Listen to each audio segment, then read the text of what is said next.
with a lot of my members as well, have kind of lost their enthusiasm to play the game. And I played a lot, and usually I'll hang in there, but I'll hang in there all the way to the end. But I'm kind of feeling like our time is done. Again, after months of people not being on and just a few of us running around, I kind of feel like the smarter thing to do is do exactly what they're talking about. Is that what I'll do is I'll kick everybody out of the guild, and they can go make their own guild. They can't use my name, though. They can't use the Teamwork Tycoons. But they can go make their own guild and make their own Discord and do all of that stuff over there and all of that. And have a fun time doing all of that stuff while we go ahead and just relax by playing some Astroneer. So we'll play a little bit here and see where we left off. Now, I had a bunch of stuff running. Now, if you're not familiar with it, I was like, Kismet, oh my God, suddenly we're into Satisfactory. Yeah, I'm not shy, everybody. I just tell it like it is. My members know that about me. I don't BS, I don't lie, I don't cheat, I don't steal. I try to be straight honest with people, not disrespectfully honest, like mean honest, but at least straightforward and say, look, this is where I'm coming from my point of view. And then I listen to their point of view as well. But right now, we're going to just log out.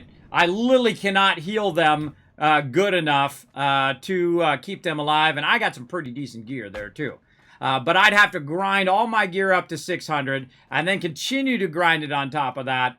And so I've just lost my will to play. That's basically it. All right, let's see how we did here. Oh my gosh, we have got a crazy ton of stuff. Oh man, that worked out perfect. And then up here, do we have these? Oh, now if we know that this right here has pipes, then we know all the rest of this has pipes as well. Yeah. Yeah. And again, being a guild leader is heartbreaking, everybody, and it's sad when stuff comes to an end.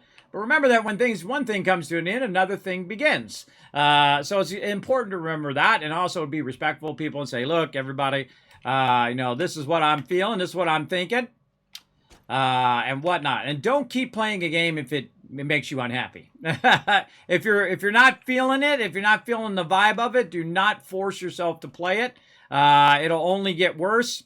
So the best thing for me to do is like step back. All right, come on. And then we'll get on Saturday, see how I feel about it then, and go from there, and see how we do. See how we do from there as well.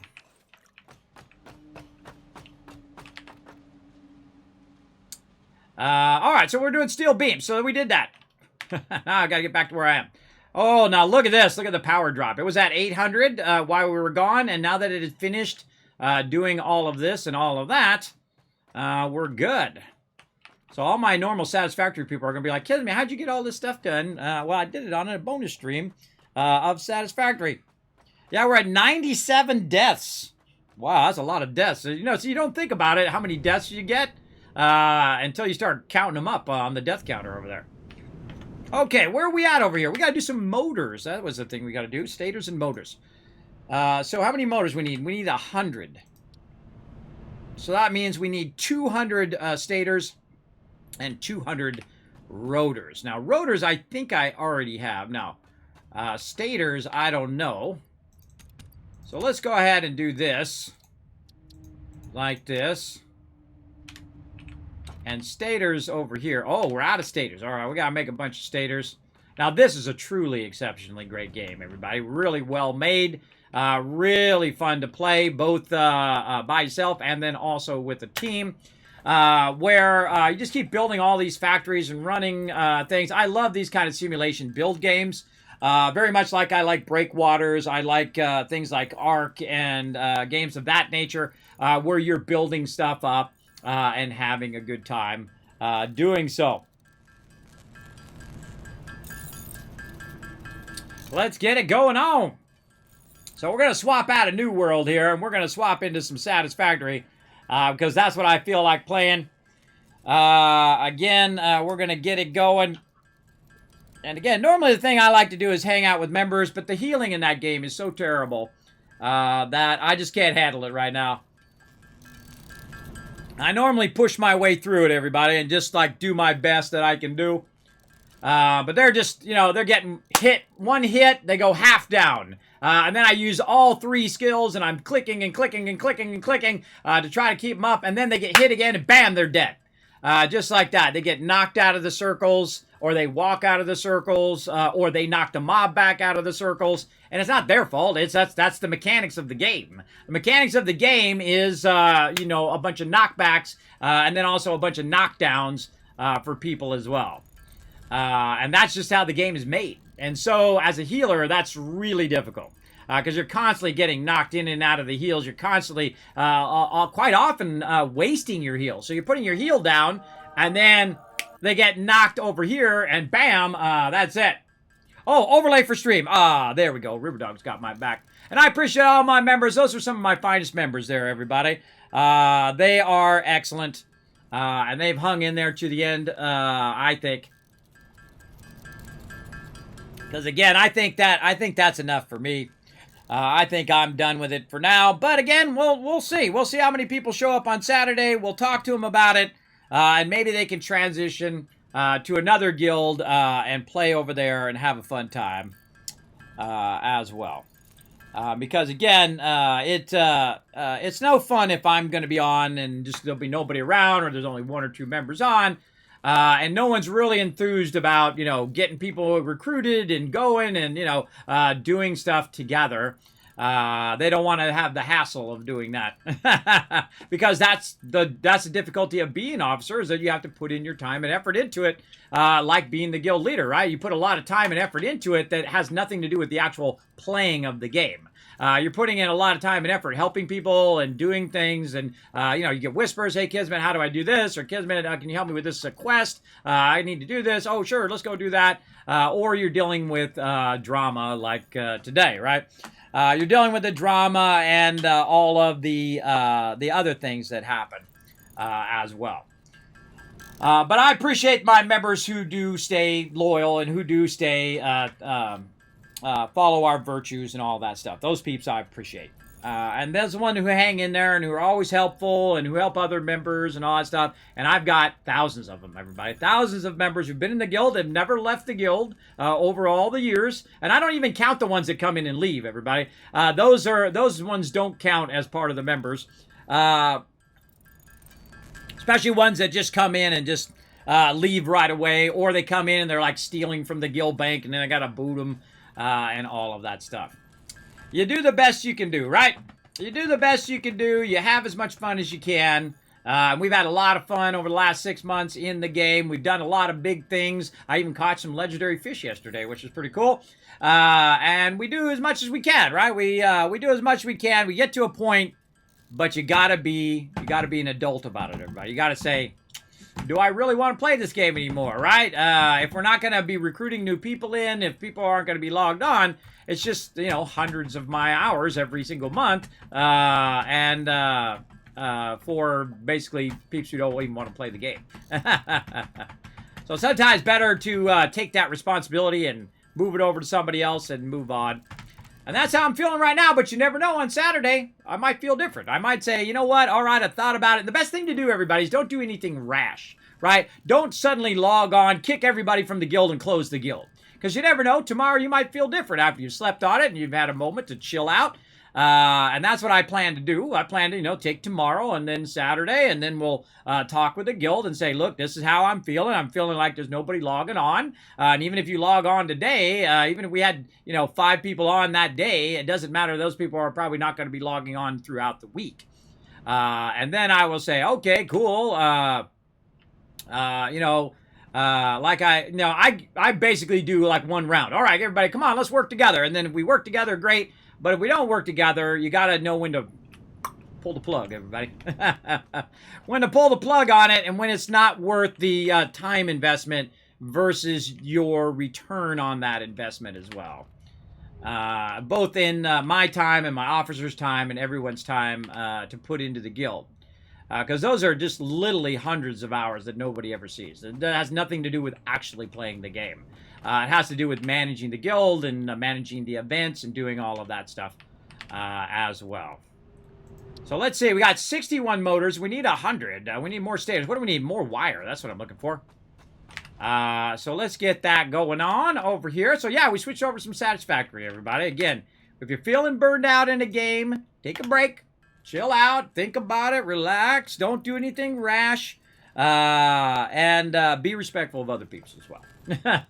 Especially my members. That's what really ticks me off the most, is when people are really disrespectful to members. I mean, I'm old. I don't care. If they want to be disrespectful to me, oh well. I'm cool. I'm done. But if they're disrespectful to my members, that's not cool.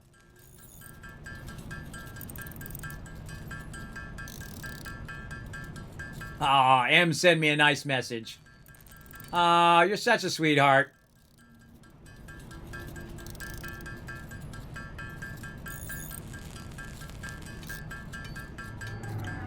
Such a sweetheart. I have to respond to her later. See, those are the kind of members that you really like, everybody. The kind of members who are sweet and who are kind, and in the moment in which you are struggling, right? You know, because again, being a guild leader is heartbreaking. You just go through heartbreak after heartbreak, everybody, because, you know, you're like, all right, let's do it, and then people are all excited, and then they're not. But she just sent me something really nice in there. That was very nice of her. Again, those are the people you should cherish, everybody. The people who are there for you in the tough times, in the times in which you're struggling, right? You're struggling. Maybe you're struggling with your weight. You're struggling with your mental health, your physical health. Maybe you're struggling at work. You're struggling in something, and people come to you, and then they're kind to you. Right? Instead of bashing on you and jumping on the hate train and, you know, doing all of that stuff, they come to you and they're like, hey, Kismet, I got your back, bro. No worries. You know, I'll help out and all that kind of stuff. But you got to know what's right by them, too. You got to say, you know what? If people are not interested and they don't have enough time to play, then let's not play. Let's go play something else. Let's go play something else that we want to play. Let's not stay playing something that we don't want to play. That's not a smart idea. So, yeah. And so that's what I was going to do. I was going to work on recruiting. That's what I've been trying to do all month.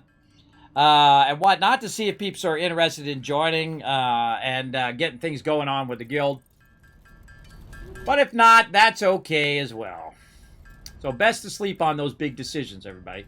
Sometimes you don't want to. Like, when someone's being rude, obnoxious, and being disrespectful to members or to you as the guild leader, or if you are a boss, like I'm always the boss everywhere I've worked, everybody. If an employee is being rude to you, bro, that doesn't take much thought right there. If they're being disrespectful to you, if they're being rude or obnoxious, or they're trying to tear you down or tell you all of this stuff, you go, you know what? Well, you're fired. Bye. And you say, sorry, I got to let you go. Bye-bye. You're out. Don't stay too long in those type of situations, right? You got to be strong enough to remove people if you got to remove them. Like, I had to remove a member. I hate removing members, everybody. I don't want to do it. I don't want to ban people in the chat. I don't want to do that either. But these people have made their choice. And most of the time, too, especially as a leader or as a a manager or an owner of a business or whatever it is, or just maybe you're a head of the family or whatever, people are going to blame you. And so you got to have strong shoulders like me. So they're going to try to put all of that on you. Oh, well, you know, it's your fault, Kismet. You had to boot me. You didn't have to boot me. I'm like, well, you're not hanging around with members anymore. Well, you shouldn't have to boot me for that. Well, that's part of what we do. That's what the guild's all about. If you don't want to hang around with the guild, you don't want to spend time running around the guild and helping the guild and having fun together, then you're in the wrong guild. I mean, what can I tell you? I mean, I made that pretty clear. That's what the guild's all about. So I had to remove a member. I've had to remove several members. If a member got all drunk and started going crazy in the Discord, I had to remove that member. I had to remove, what other members did I have to remove? One was being really disrespectful, and then all of a sudden my members were yelling at each other, and they were getting all crazy and stuff like that. I had to remove a member for that too. And then I could tell you 1,000 other reasons I've had to remove members too. Their kids start coming in and they're playing on their account and they start killing members and taking their stuff and things like that. I've had that one. I've had where husband and wife got divorced in real life, and then they were being vindictive of each other. And then I had another member Yeah, that's right. I had another member who asked me what the situation was with them, and I said, well, that's their private information. If they want to tell you, they can go ahead and tell you. But they told me this stuff in confidence, both of them, because I'm hearing both sides of the argument here, and because I'm the in-between person in the guild, and so you got two people in the guild who are now in real life going at it, and I'm like, well, I can't tell you that information. And then he got all mad at me. And he's like, well, you can tell me that. I said, no, that's their personal information, man. I can't tell you that. Just like if you told me something personal and you wouldn't want me telling the rest of everybody else if you said don't tell anybody, right? And he got all mad at me. Yeah, he absolutely did. And I said, nope, not going to do it. Sorry. That's the respectful thing to do, is not to tell people. If someone comes to you and say, don't tell anybody, and you said tell somebody, then that's not right, everybody. That's not a right thing to do as well. All right, let's do our motors too. Now, at this point in this game, getting back to the game, everybody, again, we're going to be talking about some heavy subjects today, so settle in. We're on a roller coaster ride today as well. So basically, we are trying to get this going. That's what we're doing. We're trying to get some motors going so we can unlock our next level of manufacturing here in Satisfactory. Now, normally I play New World, but I logged in, I talked with my members a little bit, and I wasn't feeling the vibe of it, right? I was feeling like, no, I don't really want to log in right now.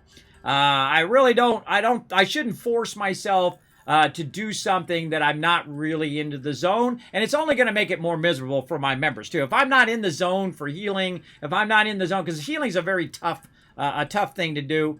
If I'm not in the zone to run instances or run stuff, then I really shouldn't do it. Because not only is it not fair to me, but it's also not fair to my members if they're relying on me to do healing and stuff. My healing there was terrible.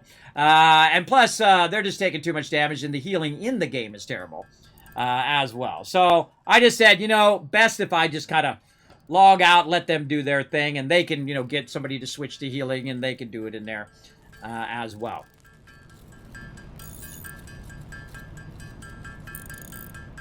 Don't torture yourself, everybody. Don't torture yourself. Just to your own self be true, right? Try to be honest. Try to be kind with people. Try to tell it to them straight. And if they're treating you poorly, tell them that also. Say, you're treating me poorly and I don't like it. Straight to their face. Tell them you're treating me poorly. I don't like it. I'm not going to stand it. I'm not going to stand it anymore. Now, of course, I'm just saying what I would do. Now, it's your life. They're your life decisions. They're all on you. Don't blame me. You make your decisions, and then you live with them. Just like my member made that decision to basically leave the guild and tell me that other people are leaving too, kind of thing. And I said, well, whatever, bro. And I didn't even say anything back to him other than, sorry to hear that. Good luck. And then that was it. Then I removed him from Officer and removed him from my Discord as well. So yeah, that's the way it goes. Don't break that loyalty vow or I'll have to remove you. And basically that's what you're telling me, by the way. That's what you're saying to me. You're saying to me, Kismet, I want you to remove me from the guild. And I'm saying, well, if that's what you want. I mean, hey, I don't want to do it. I would rather not do that. But again, that's what you got to do, everybody. It's like when you got to charge when you're in charge. As they say. Everybody seen that movie Popeye? I've seen it a bunch of times. That's one of the sayings in there from Poop Dat Pappy, the Popeye's father. It says, you got to charge when you're in charge. Yeah, big time. So let's play something that we really like to play. And that's enjoyable. And that we're not going to get all bummed about. So let's get this going here. How many do I already have? Already have enough. All right, I'm good. Hold on, let's do it. So let's put this in here. Where'd the rest of it go? Oh, that's both of those across there and across there. Hold on. Now we did not have enough. We have enough when we get them made, but we don't have enough in there. See, what it does is it goes up to the top there. And it puts it up at the top for relevant items, and then it also puts it at the bottom. So that totally threw me off there for a second. Now, this is a game I highly recommend. This game is 11 out of 10. An absolute 11 out of 10. A home run. And it's one of the very few games, even I've given a 10 out of 10, but certainly never an 11 out of 10 for any game other than Satisfactory, because it's still in early access. and it's better than some release games that come out. Now, there are some, things for it to still work on, but the game is really great. It's well thought out. The stuff in the game is really well done. You can see that people just kind of poured their passion and heart and love into the game. And I'm sure a lot of people have done that in New World and other games like that as well. But it's really your end result. What does it actually produce in the end? So we're gonna do some Satisfactory. Basically, is what I'm trying to say. Hey, kids, do you still have those special animations for bit donations? I do. Yes, I do. They'll pop up on the side there. You'll see them over there by the bit cup, what's the name? Norbert. Norbert, you'll see them. Dragons will come up as well if you do a big donation. I think it's over $100 donation. I can't really remember. That's part of the stuff I'm working on, by the way, is more chat commands for subs, more animations and things that you guys can do, including animated commands that you can do here in the stream as well. So you can, I must give it away. No, that's one of my featured things. I'm not going to say what it is. Oh, you almost made me slip it there, Spartan. I've been working on it for a while. But yes, animations that are super cool here in the stream that you can actually do through commands down there in the chat. And these are things that also take hundreds of hours of my time as well. So we'll get into all of that, though. And again, if you want to see all of that stuff, everybody, you can support the stream by popping on over to Patreon, and you get to see all that stuff before anybody, as well as you get to watch all my guides and other videos like that I'm working on right now and going to be posting ad-free. That's right. You don't have to go over to YouTube. You can pop over to Patreon, watch them over there. And that's just going to be for Patreon supporters. As well as there's some other stuff over there if you guys want to check it out. If you don't want to support on Patreon, there's other things like a bit of how I do my creative process, how I come up with all my graphics and things of that nature. Oh, you know what else we forgot to do? We forgot to do our fireworks. Speaking of on-stream graphics, I made these. These are awesome. This is a program called Particular, which is really cool. Really, is it Particular? What's the name of that program? Yeah, Particular. Particular is a 3D particle generator. There we go. 3D particle generator. So it generates particles, and if you shape the particles right, you can make hearts and all sorts of different types of fireworks. That's why I love single player. No drama, just fun. Yeah, Mr. Makala, it's inevitable in every guild that there will be drama. In some way or another, and also in life, everybody. You can't. It's hard to get through life without a bit of drama, especially when you're surrounded by the female, like me, females, especially young females. There's always some sort of drama. There's always some sort of emergency. There's always some sort of something going on. I am exhausted, everybody. I'm just straight exhausted. Automated or otherwise. New project parts enable progress to the next phase. There we go. Sorry, I talked over out of there. She basically told us we got new stuff. We got new stuff. There we go. So we got computers, we got trucks, we got adaptive stuff here. We got alternate fluids, gas mass. And then over here as well, we've got power structure stuff, jetpacks, monorail, and pipe engineering as well still to work on. All right, so let's see what else we can do here.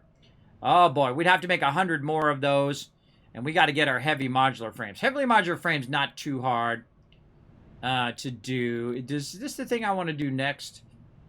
I'm gonna need the packager if we want to do our aluminum eventually. I really want this. This is what I want. We must have it. That's what we're gonna do next. Trains! Yay! My favorite. Let's go over here and get some loot. Over here. Did I put any over here? I don't think I put any. Oh, we gotta run this stuff over there. I forgot. Yes, we were gonna do this next Wednesday, but we can do a little bit of that. Let's run our stuff here and just relax and take it easy, right? No drama in here other than you making a mistake. But very relaxing kind of game. You're in no hurry. It's not like you're being timed to get stuff done in time, and all of that as well. So let's get over here and see if we can go ahead and take this and run this from over here to our other box up there so we don't have to do it. Now, the cool thing is they've added here in Satisfactory this kind of cool floor hole. And so I can run it down from there into the floor, which is our run level down here. You can see there's all sorts of cool stuff running all over the place down here where we don't even want to look at it, right? I want to hide some of this down here where we don't have to check it. Oh, no! That's always how it goes, everybody. Always how it goes where something is blocking what you're trying to do. Let's see. How can we work this?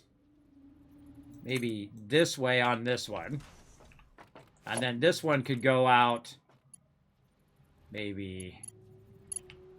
That's going to be too steep there. This is going to be tricky. Oh, it's touching just a little bit, but I think it's fine. And then we got to get this out this way. So now we got to turn this where this is going to line up with this. Now they got this awesome thing called zooping as well. So cool. Where you can just go ahead and run that up there like that. Then what I can do, instead of it going through and twisting through this top thing here, I'm going to bring it around this way first. And then bring it up like that. All right. Oh, well, it helps if I hit the right level. Get that top level. There we go. All right. Then we'll bring that around. Like that. And then go ahead and do that. Okay, so now that's going to feed back in there. This is going to come out of here. And we're going to run it to here. Now, where the heck are we running this to? I already forgot. Oh, to the box. To the box over there. So, we got to figure out where the box is first. Let's get that going on. Now, we have some boxes way over there that are feeding up. And we have these ones feeding up on that side. So, it'd probably be right about here. Oh, boy. Let's hope this is not in the middle of our feed lines. Ah! Ha, ha, ha! Right in the middle of our feed lines. Look at this giant thing, too, we'd have to move. That's what happens when you don't do enough pre-planning, everybody. But you know what? Sometimes you take it up and you put it down. You take it up, you put it down. That's okay. Here's what we're going to do. We're going to just take all this out. All right. We got some reworking to do here, everybody. This is actually part of the fun. Is reworking your base sometimes. It's not too hard to redo that. But what I want to do is I want to run the stuff up to these things up above here. You can see them actually right there. Where I want to run that down through the floor and then connect it with the ones that I'm going to run over here. And then we'll let it run up there. Oh, we got to do the other steel beams too. All right, well, let's get all this stuff run where it should run first. And then go from there. So, okay, so this is going to be right here. Now, to make it a little bit easier on us here, I say we just go ahead and build ourselves a nice little hypertube here as well. And this game is really well thought out, everybody. I mean, this game's also been out for a long time, so they've had time to iterate on it, make it better and better and better. So we'll go ahead and do that, and we'll go ahead and put, say, another one. Line this up this way. There we go. And we'll put another hypertube right there. And just bring that down like that. Now, again, if you guys are just tuning in, you're like, Kismet, why you're not playing New World? Decided to take a break, everybody. Just take a break. Now, I've been playing it nonstop since it came out for literally hundreds and hundreds of hours. I don't even know how many hours I've got now. Approaching 700 at least hours in New World. Let me look here. Let me look at my library. Yeah, New World is my 5th most played game on Steam now with 669 hours. Hey, maybe I should stop right there because that's perfect. That's a perfect number to stop on because every time someone says, well, Kismet, how many hours did you play New World? 669. They're like, no, that can't be right. I'm like, yep, exactly the amount of hours, 669. So 700 hours, everybody. I put 700 hours into it. Some people have put in literally thousands of hours. But again, try not to burn myself out on it. But yeah, I don't know. Sometimes you just gotta log off, go play something else, go do something else. Otherwise, you're just gonna drag everybody else down. So I thought I'd just go ahead and take a break tonight and just be honest with my team. Hey, everybody, I'm just going. Oh wait, this is not a hypertube. This is not a hypertube. This is a pipe. Get out of here, darn pipes. I don't know pipes. We don't know stinking pipes. We're in a hypertube. Gotta make the right thing here. You guys in the chat were like, Kismet, that's not right. Thank you for not telling me. There's 1,000 Kiz caps for not telling me that I screwed up. You're like, Kismet, I didn't know we get rewarded for not telling you stuff. Yeah, all the time. Not spoiling stuff, things of that nature. All right, then we got to put our wall. That is wall hole. Oh, entrance. There we go. Put our entrance in. Now we're playing some Satisfactory. Again, we're playing some Satisfactory because just kind of bummed out, everybody. I've been trying to work on New World, really putting in a lot of hours into it. Let's upgrade this one. And when you get to a point where you're just like bummed out in the game, you should stop. You should stop and take a break. And some of my members have been taking breaks also because of all the bots. And they don't have the ability to get loot. Also, they've been taking a break because the high end is just nothing but a loot grind. And so you spending hour after hour, 2 hours every single night for hundreds of hours just running this kind of loot route that we were doing. And it's fun, but I mean, if I had to do that every single day for the next 3 months and still be doing it 3 months later, that might be a problem. It just might be. All right. What did we come up here for? We needed some resource for something. I forgot what it is. Oh, we need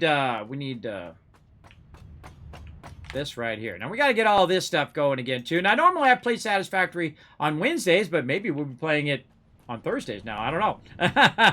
We'll see. And usually I hold Thursdays for like team stuff. Like usually I do like Fallout 76, or we'll do 7 Days to Die, or we'll do MMOs like New World and stuff of that nature. Let's see. So I came down here. I got to see my my memory is the worst. I am going down below. Down there. I am putting in a hypertube right over here. All right, that's what I'm doing. Hypertube entrance already there, as a matter of fact. So we'll take this. I bet you I could sneak that up there and see if there's some power around the corner here to tie into. Ah-ha-ha! Ooh, sneaky, sneaky. Now we got a hypertube going down and a hypertube going up because we got to do some work here. Yeah, there we go. We got to get into some work here, which is to actually make this now bypass straight across instead of blocking our factory. And I love the floor hole things. They're cool. I like the ones that have the walls, and you can run them along the walls there. Again, just really well thought out. A 11 out of 10 game. An absolute home run of a game. And I just love playing it. It's also fun to play in multiplayer as well, as long as everybody's on the same page. Sometimes we're not on the same page, and that makes it difficult.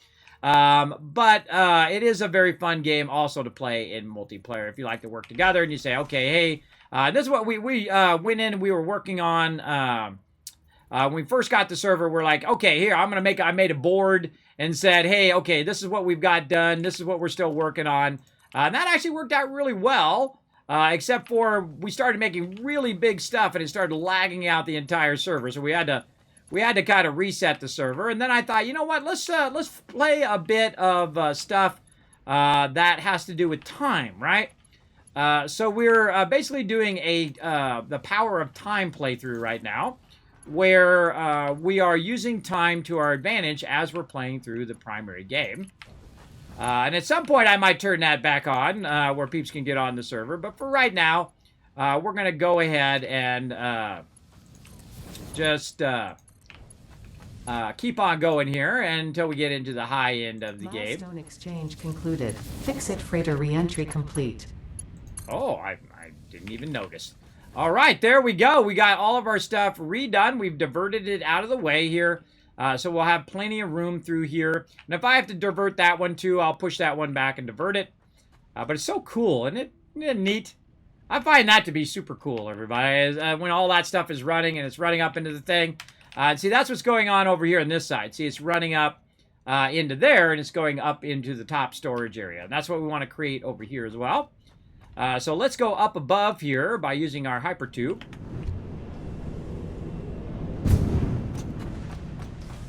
And we're going to go around the back here. Weirdly went at an angle there.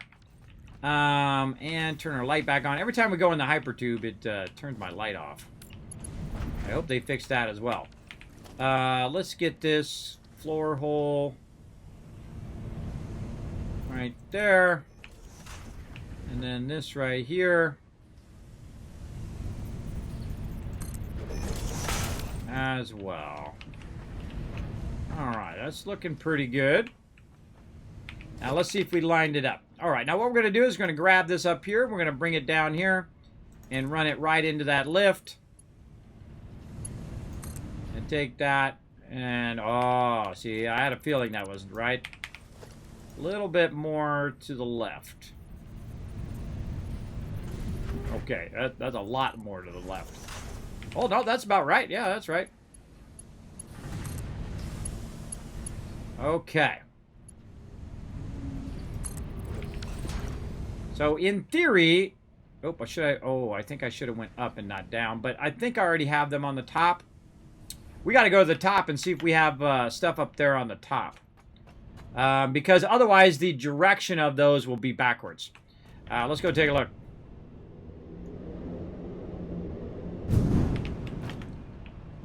I remember if I put anything here on the back.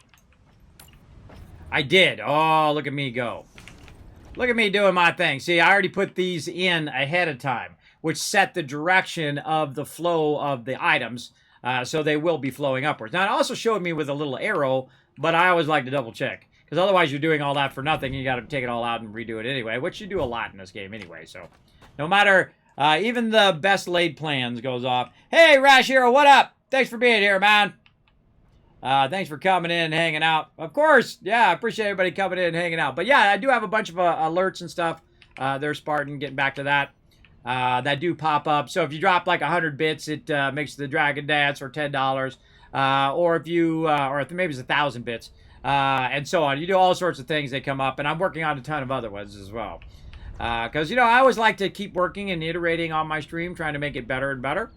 Over time. So we got that done. We got that right. And now we're going to go ahead and jump down here. All right. Now this is where we're trying to go. Now the first one is our thing here. And we have a line running here. So maybe we want to think about running these out this way. Yeah, let's do that. So let's take these and run them like that.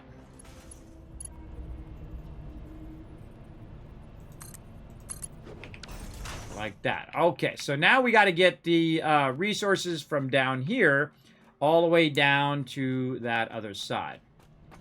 So let's go over here. And man, we got a cool little network of stuff going there. Oh, right here. Okay, so we could use, say, this one here. Grab that. Yeah, let's say 2 down. Now, again, this is where we're putting all of our mess. Now, we can go in and make this super... efficient and beautiful and all of that stuff. But you know, quite often, you know, I'll just, this part is usually not what you're looking at. You're usually looking at the part that is up above. So I'll go ahead and just make that nicely like that. There we go. And then we have to go forward by 6. And sometimes you don't even know what you want to do overall with your organization. That's lining that up. No, right here. That's weird because it's not really giving me that green line. All right, we'll say this. And we'll go out here. Oh, I'm not counting. 1, 2, 3, 4, 5, 6 maybe. Let's just put that there and count it again. So it's up at the top there. And we're going to go this way. 1, 2, 3, 4, 5, and this is 6. Okay, good. And then we'll go ahead and put it on Zoop. And go up here. And let's do that. And then run this across. And maybe, maybe up the top there. That looks good. And then we'll bring this first one in to the first one here. And that should, in theory, be running a bunch of stuff across here. Right? Across here and then going into there. But it's not doing that, and that's because you still got to add the top part later. If you're running it down, you have to add the bottom part first. And if you're running it up, you add the top part first. I'll go show you right over here. Let's go.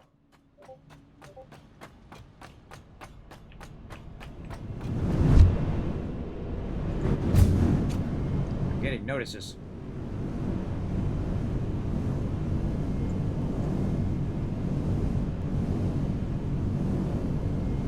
Ooh, Planet Crafter. Ooh, cool, River Dog. Neato.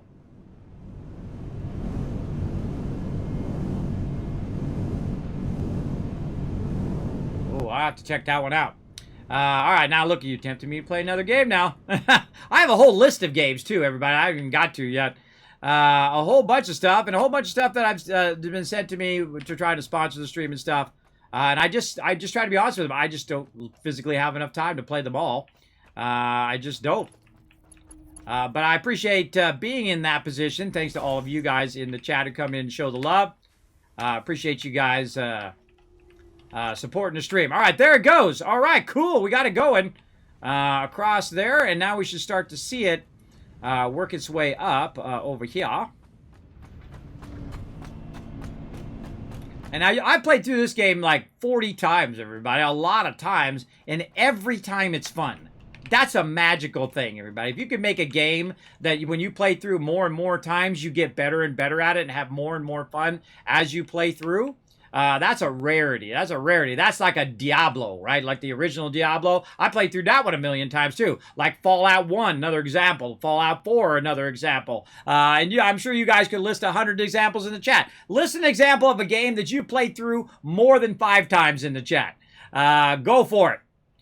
Go for it. I want to know. I want to get a consensus here in the chat. That you can play through it again and again and again and enjoy it. Or maybe you're still playing it through. Maybe you're on your 50th playthrough. Maybe something like, a great example is like StarCraft, right? Really great game. Oh man, just I could, list off a ton of games. Astroneer, Valheim, 7 Days to Die. The ones I play a lot here on the stream. Very, very fun. I'm starting to really like that Breakwaters too. I think that was really fun as well. Yeah. Thought you'd be interested in that one? Yeah, I'll have to contact them and see if they'll send me a code. Maybe they'll send me a couple codes. Then me and you can play, Riverdog. We'll go play. I don't know if it's a multiplayer or single. Yeah. You got 5K hours in Ark? Nice, Rash Hero. Probably the games I've played the most are probably the Fallout games. I played tens of thousands of hours across the whole entire Fallout series easily. That's a low estimate.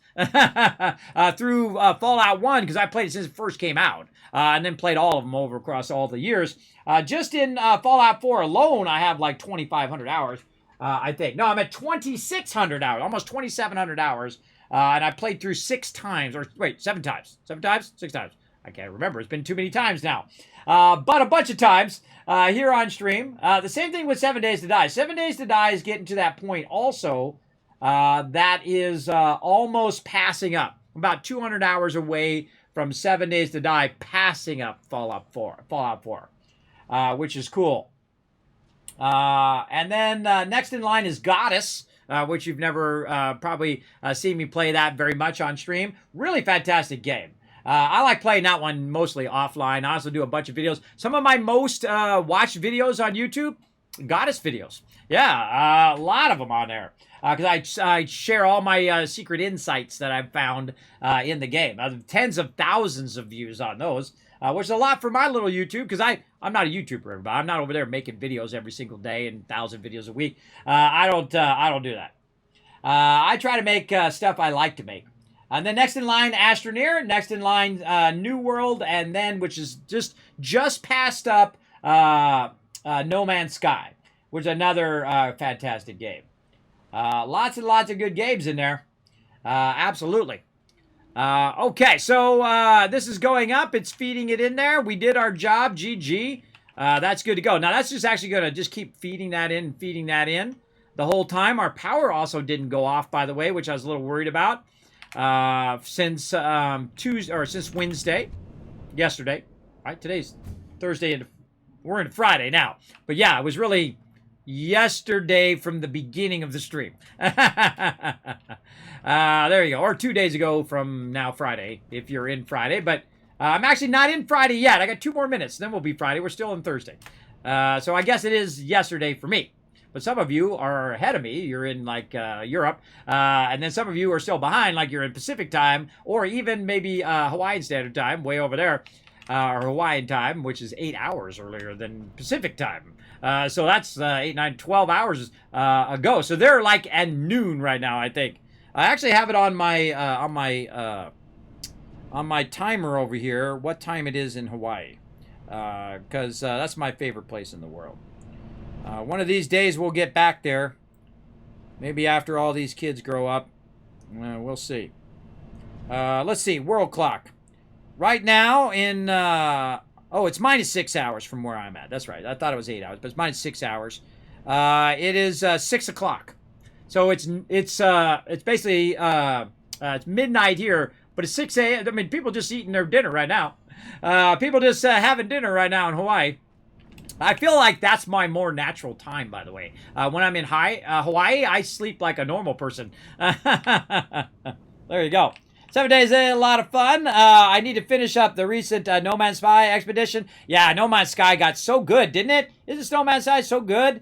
Fallout 4, Diablo 3, 7 Days, Elder Scrolls. Matt, those are all great franchises that you can just play over and over again, Rash. Those are some good ones. Absolutely. I used to be a followed, darn Twitch unfollowed. Yes, that happens, Kima. That happens. I've actually had people get kicked from being a sub as well. So if you haven't checked lately, make sure you're still followed. And if you want to support the stream, no pressure. I'm not going to say, oh my God, you're leeching my stream. And if you're watching without subscribing, oh, oh my God. Oh, people who do that kind of stuff. Have never had to struggle, everybody. If you've had to struggle in your life, if you've had to scrape together pennies and dimes and quarters, that's the stage I'm in right now. If you've ever had to scrape all that stuff up just to get enough gas, well, now you got to practically hawk a kidney to get a gas now. But if you've ever had to do that, everybody, then you know that $5 is a lot of money.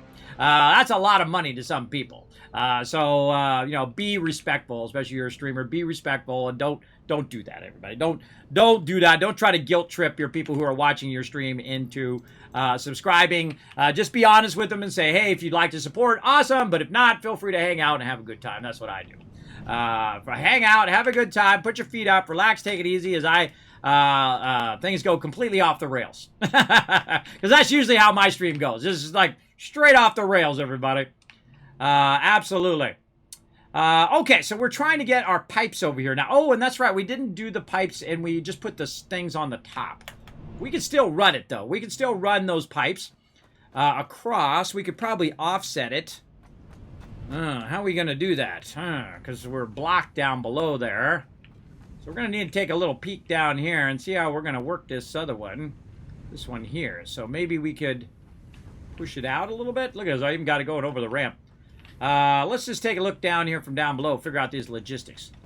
So this one, which one is the one that's coming down from there now? This one's going up into there. And this one's coming down.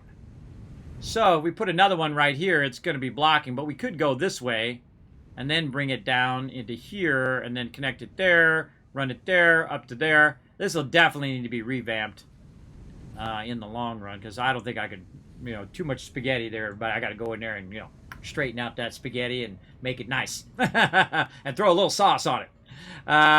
So maybe on this other side, we'll run it out there and then we'll run it along as well.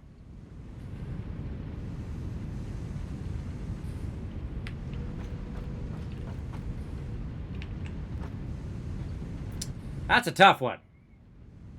Yeah, maybe we'll just offset it and then run it here, and then we can run it down. That's an even better idea. Let's just offset where that one's going, and then we'll just turn the top of it to aim toward it. So we'll put it like over here, way off here to the side. This is definitely going to be a temporary one. I can tell you that already, because I know I'm going to take that out because it's going to block my roadway here.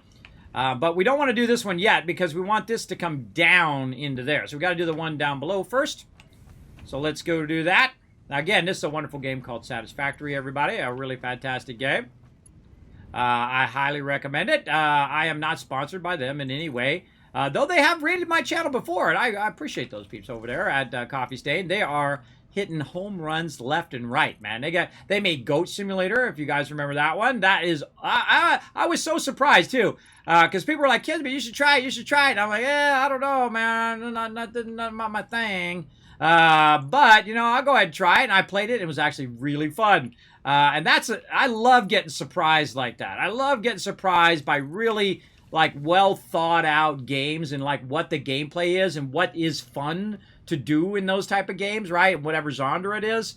You always put the fun in first, and that's what they did here in Satisfactory, man. They put in all the fun first, and then they just layered and layered more fun on top of it. And when they came out with trains, that was it. It went straight to a 10 out of 10. Then they came out with pipes and all sorts of other stuff. They even got switch tracks now for trains and all sorts of killer stuff in this game. Again, I don't get anything if you go and buy it. That's okay. Go buy it, enjoy it, have a great time. There you go. I'm not trying to sell you nothing, anybody. I'm a salesman. I'm not here to sell you stuff. I'm here to inspire you to do what you love every single day. That's what I try to do. I try to, despite having a lot of medical setbacks and things of that nature, I just, you know, do my best. That's all I can do. Get out of the bed every day and try to do your best. And some people appreciate that, and some people don't. Some people appreciate hard work. All right, I'm going to take that back out. Because I screwed it up. I should definitely move that out further. I'm not going to be able to put the thing in there. And actually, maybe a little bit forward. How about something like that? Let's try that. Let's get that going. Now, I'll take that out. Every time you adjust this, everybody, you have to redo the whole thing. And that's something they need to work on. But remember, this is an 11 out of 10 in early access. They're still working on the game. That kind of stuff they need to work on. You know, got a few things here and there to still, you know, knock out of the park. And I'm sure they will, because, you know, they've just been doing it nonstop for years now. See, that's the way also a good measuring stick that I use. I don't judge people based on where they come from. I don't care what you look like. I don't care if you're tall, skinny, fat, somewhere in between, you're male, female. All that stuff is irrelevant, everybody. Nobody chooses that. No one made the choice to be where they're from or how tall they are or what, you know, what they were born, what area they were born in. Nobody chooses that. Why hold that against them, right? They had no power over it. The universe chose that. The things they do have the power over is how they treat other people and how they interact with people as well. That's their choice. When they make those choices, that's the kind of stuff that I go, oh, okay, look out. Right, based on their choices is how I interact with them or how I measure them versus other peeps, right? In the terms of how respectful and kind they are to other people. And I find that is it. I always prefer people being respectful, even if it's something I disagree with. If they say, Kismet, you know, this is what I believe, this is the deal that I go think, and I'm like, hey, more power to you, man. You know, you can like what you like. That's okay. Nothing wrong with that. You know, go do your thing. I don't hold that against people. But if they're rude, if they're obnoxious, if they're disrespectful, especially if they don't care if you live or die and it's all about them, watch out for those people. Those are the scary people. The peeps who are in it for themselves, kind of thing. Be very wary of them. All right, hold on. We gotta actually move this over. This is in the wrong one. We should go ahead and move this over so it's unified with this other one. There we go, because this is the one that we're running that out of. And so we'll unify there.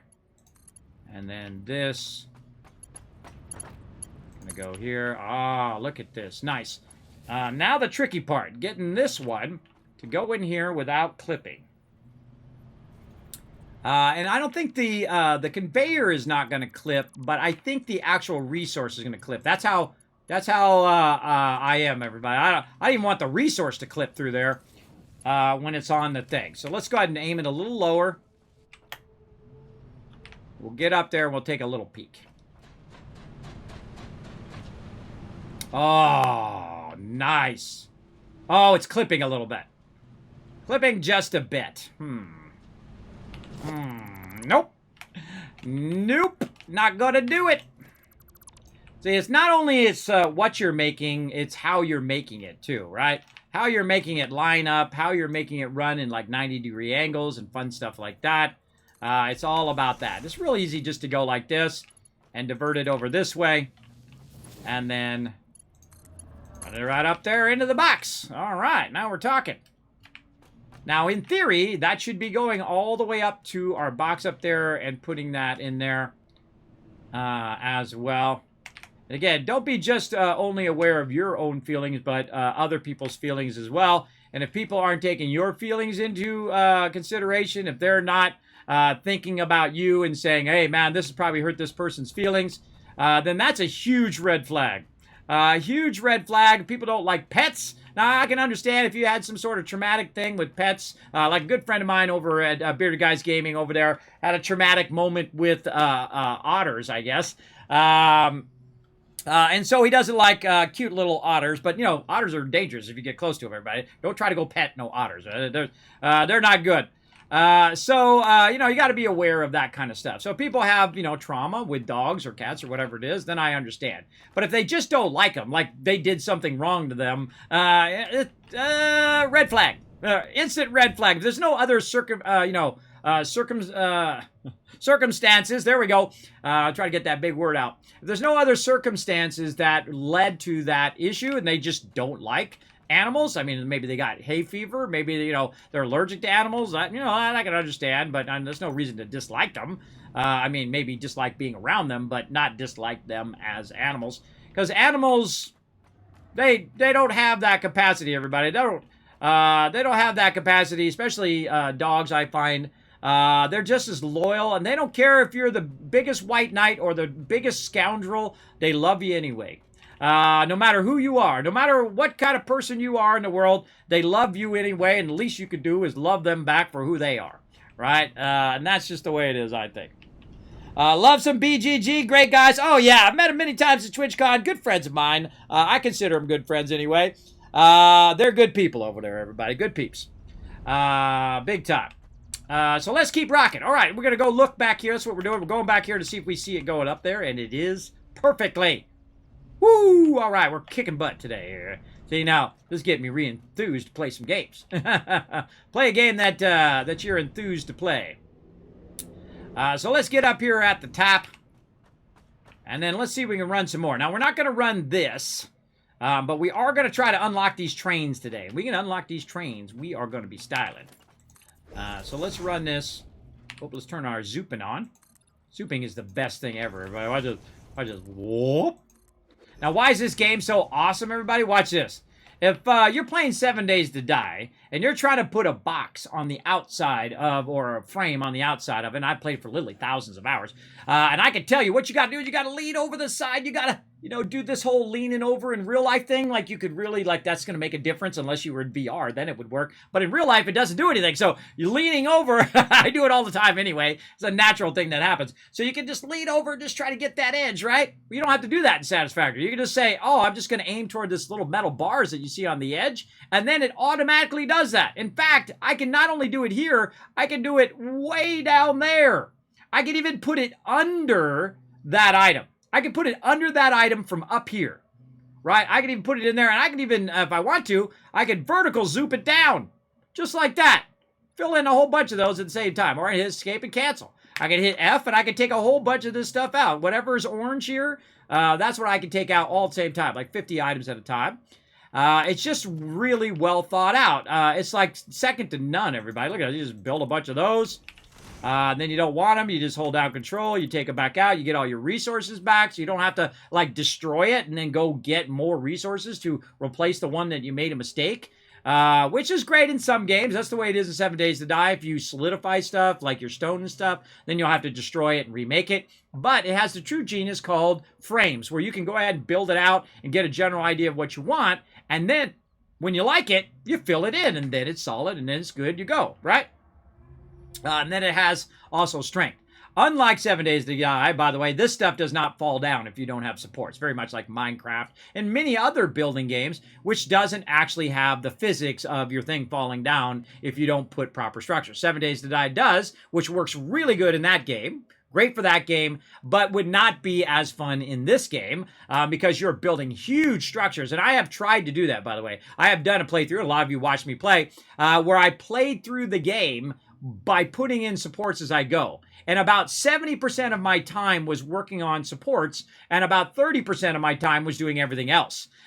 So the supports sometimes are cumbersome because you're taking them out, putting back in, taking them out, putting them back in. But if they're going to be part of your base as you're building, then it's great. It's a great example is trains, right? So you build like a center post, and then you put your trains on top of it. You got your trains running down that cool center post, right? And then it's turning, and it's going, and maybe it's twisting down or going up or down or wherever you want. It's really good. Good stuff.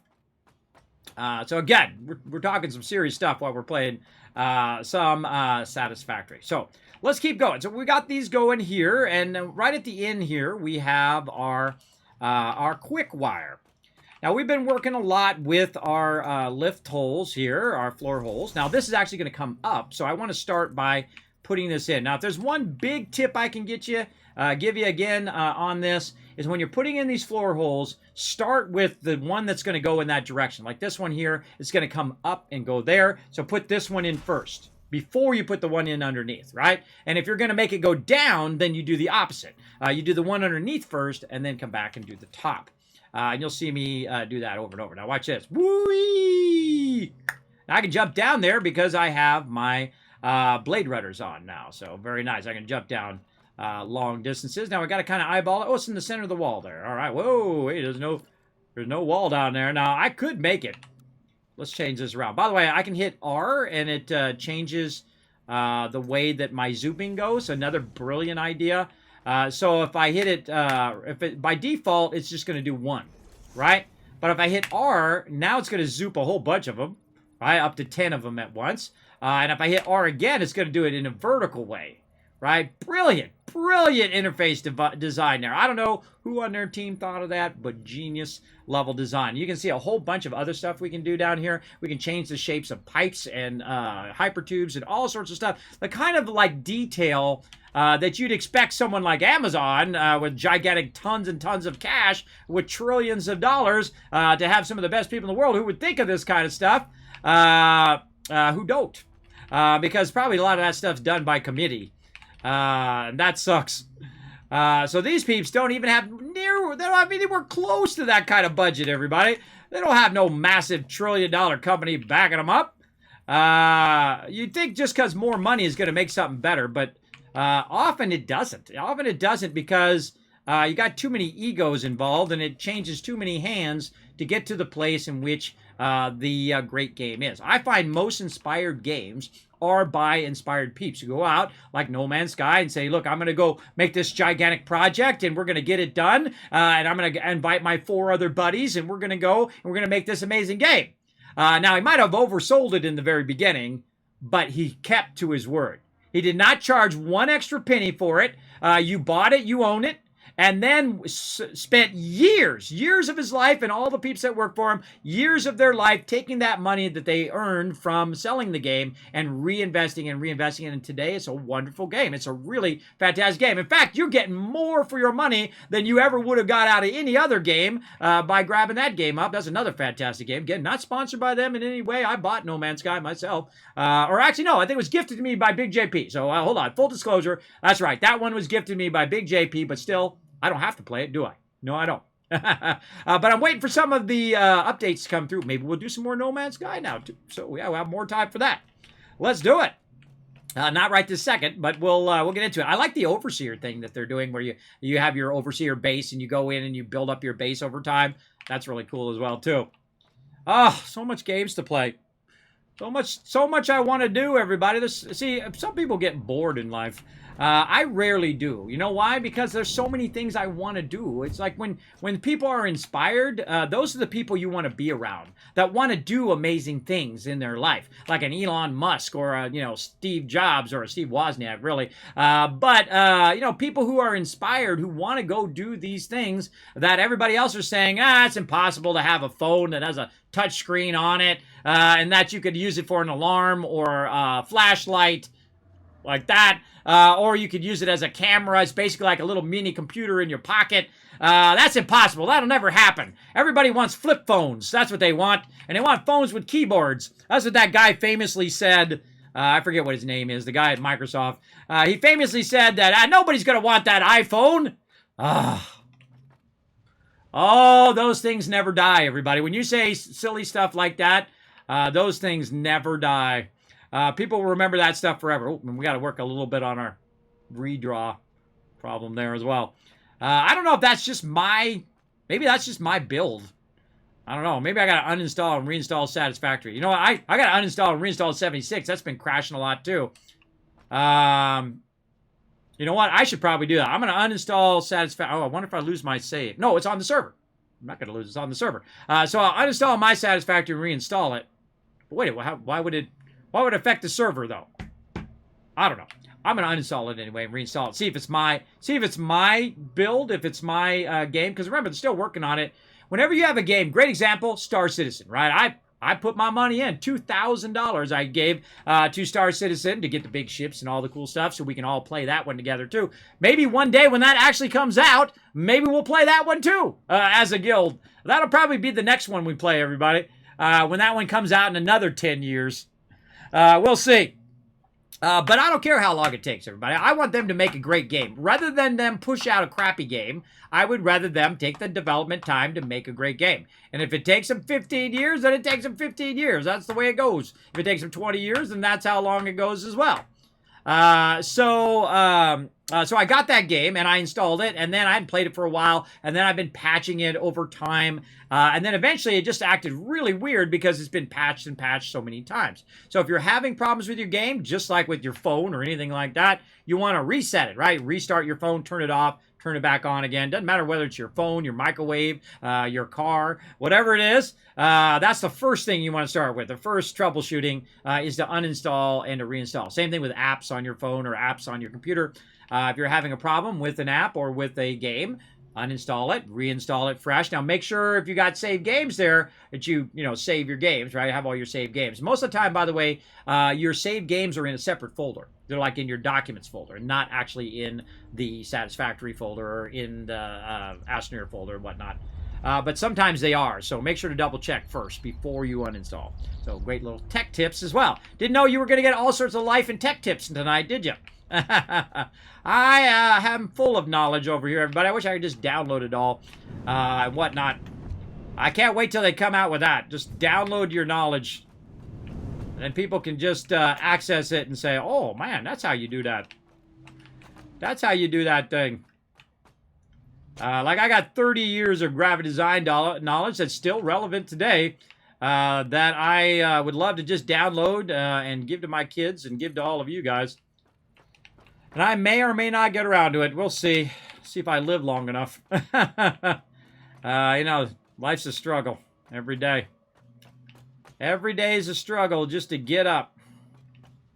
Okay, what are we doing? We are looking for the part of the factory that has the stuff we're looking for, which I think is over here. Yes, right there. Okay. So we got to get this to go down. We got to put some signs up and stuff, too. They got signs in this game, lighting, all sorts of new build parts and things that you can do. You can build all these really cool-looking factories as well. So many good stuff. So much good stuff. Build a great game, and people like me will be your advocate of your great game. We don't ask much. We just ask you to make the game great. I don't know. Is that too hard? I guess that's too hard for some peeps, I guess. It's too hard because they just try to make $1. And not trying to make a great game. You want to make $1? Make a great game. You know a great example? Valheim. Valheim, we played it on stream. And I thought, well, I'll just do a learn to play where I played for about an hour or two just to kind of show it off. Because that's another Coffee Stain published one, but it's actually made by Iron Gate Studios. And so just like 4 people went in there and they wrote this game, and the game is super fun. And I played it for like 5 minutes, and I was like, nope, playing that as a primary game on the stream. And we actually stopped playing 7 Days to Die so we could play that one for a while. And then, of course, we'll always come back to 7 Days to Die because it's a great, fantastic game. And then we played that for a while for like 300 hours, which was super fun. And then we kind of played it out. And then we're kind of waiting for it to get more cool stuff going there. And might play it again. You never know. You never do. Okay, where are we going to? We're going from here. Got to pay attention to what I'm doing here. We're going from way down there to where? To here. No, that's feeding that. That is not it. Oh, well, this is where this offset is. That's right. Where the offset is, we are going to here. Oh, okay. So we got to get... maybe this way. We got to get it from over there to over here. Oh, we could backchain. Ooh, we could backchain that. Yeah. Let's do that. Backchaining is when you chain back down something you already have. And then we could get it to here and then cross over to there and then chain it that way. Just to try to keep it as tidy as possible. Now for the fun part. Finding that thing again. Yes, that's exactly what we're going to do. Backchain it. Okay. So we're going to go ahead and put this one in here. And then we're going to go ahead and run this one down to this pre-existing one. Now later on we could, you know, instead of using these... open, I'm out of stuff. Instead of using these ones like this, we can use the walls, which are really fun. And whatnot. And you're gonna revamp all of this. You know how I know? Because we're only at level 3 speed. And I will be revamping all of this, all these run lines for sure. But I won't have to revamp the upstairs, right? The whole point of this build and this playthrough, my 40th playthrough or something like that, is that the top part stays the same pretty much other than adding more of the top part. But the bottom part here is the thing that changes, all your run lines and all of that stuff. So it's a lot less work to change your factory as you're going through the factory. Now, it's a lot more work up front because you can see where I'm at, everybody. I'm way up here, right? So I had to build my way up. I had to make all this concrete to get to here and then build the up level. And then I had to start running, very early game, all of that stuff up. And if you've ever run stuff vertically, very early game in this game, you know that's very involved. To run that up and make your, you know, switchbacks so you can climb up and get up to the top because you don't have hypertubes yet and all of that. So you get all your basic stuff up here, and then we've got raw ore up here, which is really a great way of doing that. All right, so we got that to there. Oh, we needed more stuff. That's what we need. We need to go get more stuff up here. And we'll come down and run some more lines. And then when I go in there, it turns off. That's another thing I wish that we'd fix, is that it just never turns my light off. Just leave it on all the time. I don't like it to turn off. Don't do it. Now, again, you might notice that I'm using the lower level ones, just these here. And I usually use level 1s, level 3s, and then I usually use the max level ones. That's usually the way I am. Because the ones in between I don't feel are really worthy of my time to run those lines. I know I'm just going to upgrade them later. But the level 3s are fast enough to where you're getting to kind of an equilibrium and you're able to build stuff much quicker and better in the long run. But you also need to be able to grab some to put into your hub. And that's kind of what I'm doing here. I'm taking these materials and I'm running them over to the hub so I don't have to go and run them down wherever they're at. I can just go ahead and get them. Let's get up here and see. Oh, we haven't done the top part yet. We got to do that last. And then take this. And let's see if we luck out today. Ah, always the way it goes, everybody. See the red right here? That's as far as that line's going to go. But that's okay. We'll go ahead and let's just line this line up here. And we'll zoop that up a couple. And then we'll just tie this one into this one first. And then tie that down into here. Again, you can make as big a mess as you want down here. And these are much easier to fix, again, than removing your whole factory because all of your lines need to be redone and whatnot. Okay, where are we going? We're going right here. Oh, well, bam, we're done. GG. That's done, everybody. Okay, now we got to go up above and connect the top part so it runs all of that over there as well. And you can see I've got, various ramps here. I can make hypertubes as well. But a lot of times toward the end of the game, you're not going to be doing as much line running. More of, you'll see me working on a lot of trains here eventually. Once we get these trains unlocked. All right, there we go. That's now going to feed down in there. We should see it start to go down. Yep. And so in theory, if we go upstairs, we should start to see those going. Or even better, we could just walk over here. And we can look behind here. And if we have faith, everybody. Have faith that, not religious faith, but faith in yourself, that this is going to suddenly go up there. And I believe in myself, everybody. You believe in yourself, too. Let's do it. Big JP coming in. There he is. I was just talking about you. Have you ever played Elite Dangerous? Yes. I played it in the beta skid plate. I actually bought an X52 Pro. Oh, there it goes. Yeah, believe in yourself, everybody. I actually own the X52 Pro to play Elite Dangerous. I love it when you come in and you land in the space stations and stuff like that. Me and my whole members, my whole guild played Elite Dangerous, by the way. I don't think I put that on my list of games that we played together, but we did play it in the beta, and then it released, and then they changed a bunch of stuff. When you go and massively change a bunch of stuff, it really makes it more tedious and boring for people to play. And then all my members said, nope, peace out. And they peaced out of that game, just like they peaced out of New World here as well. So yeah, there we go. What does the title mean? No more world mean just taking a break? I think I might be closing it down, Big JP. There's not enough participation in the guild to do all the high-end stuff that we're at now. So instead of holding my members back and saying, and a lot of my members would stay in the guild. They'd stay in the guild until the end of time, everybody. Or if they'd at least come to me and say, Kismet, I want to move on and go do something else. And I'll be like, hey, no problem, man. Go do your thing, man. But if there's not enough members, it's not fair to hold them in the guild when there's only going to be a couple people logging on each day or a couple people in the guild. It's better for me as the leader to take the big decisions, say, hey, guys, I love you. I think you're amazing. Thanks for hanging in there. But this comes out of cost of a lot of people's time to keep the guild going in here, and there's not enough participation to keep that thing going. It's like having an amusement park, right? So say you have an amusement park, right? And you own that amusement park, and it's costing you, hundreds of hours every month. It's costing you tens of thousands of dollars as well because you're investing your time also. So it comes at the cost of your time into that thing. And then only like 2 or 3 people show up in a gigantic, 3-acre park. You're going to, one, go out of business first. And number 2, you're just spending a lot of time into something that could be better said, hey, go over to this person's amusement park. You're going to have lots more fun over there because there's a lot more people over there or whatever. That's my analogy I just thought up on the spot.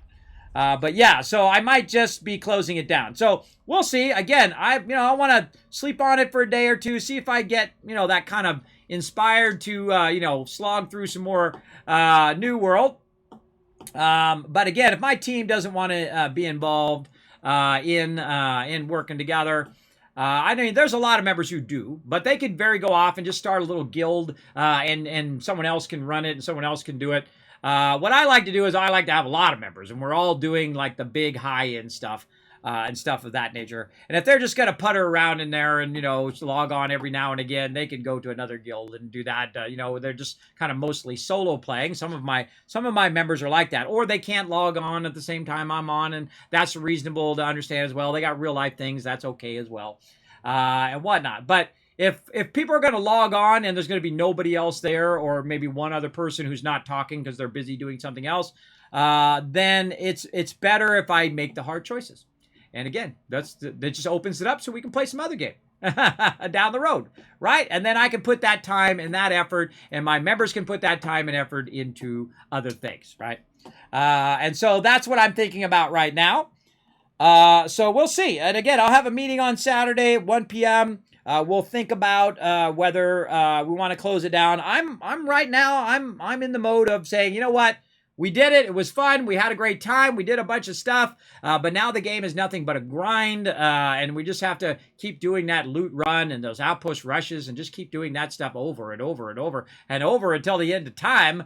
That's our gameplay. That's not good. Not good. Now, they are going to add another zone and stuff, too, which will be fun for members. But I really don't like the healing in the game, and something I've talked about at length.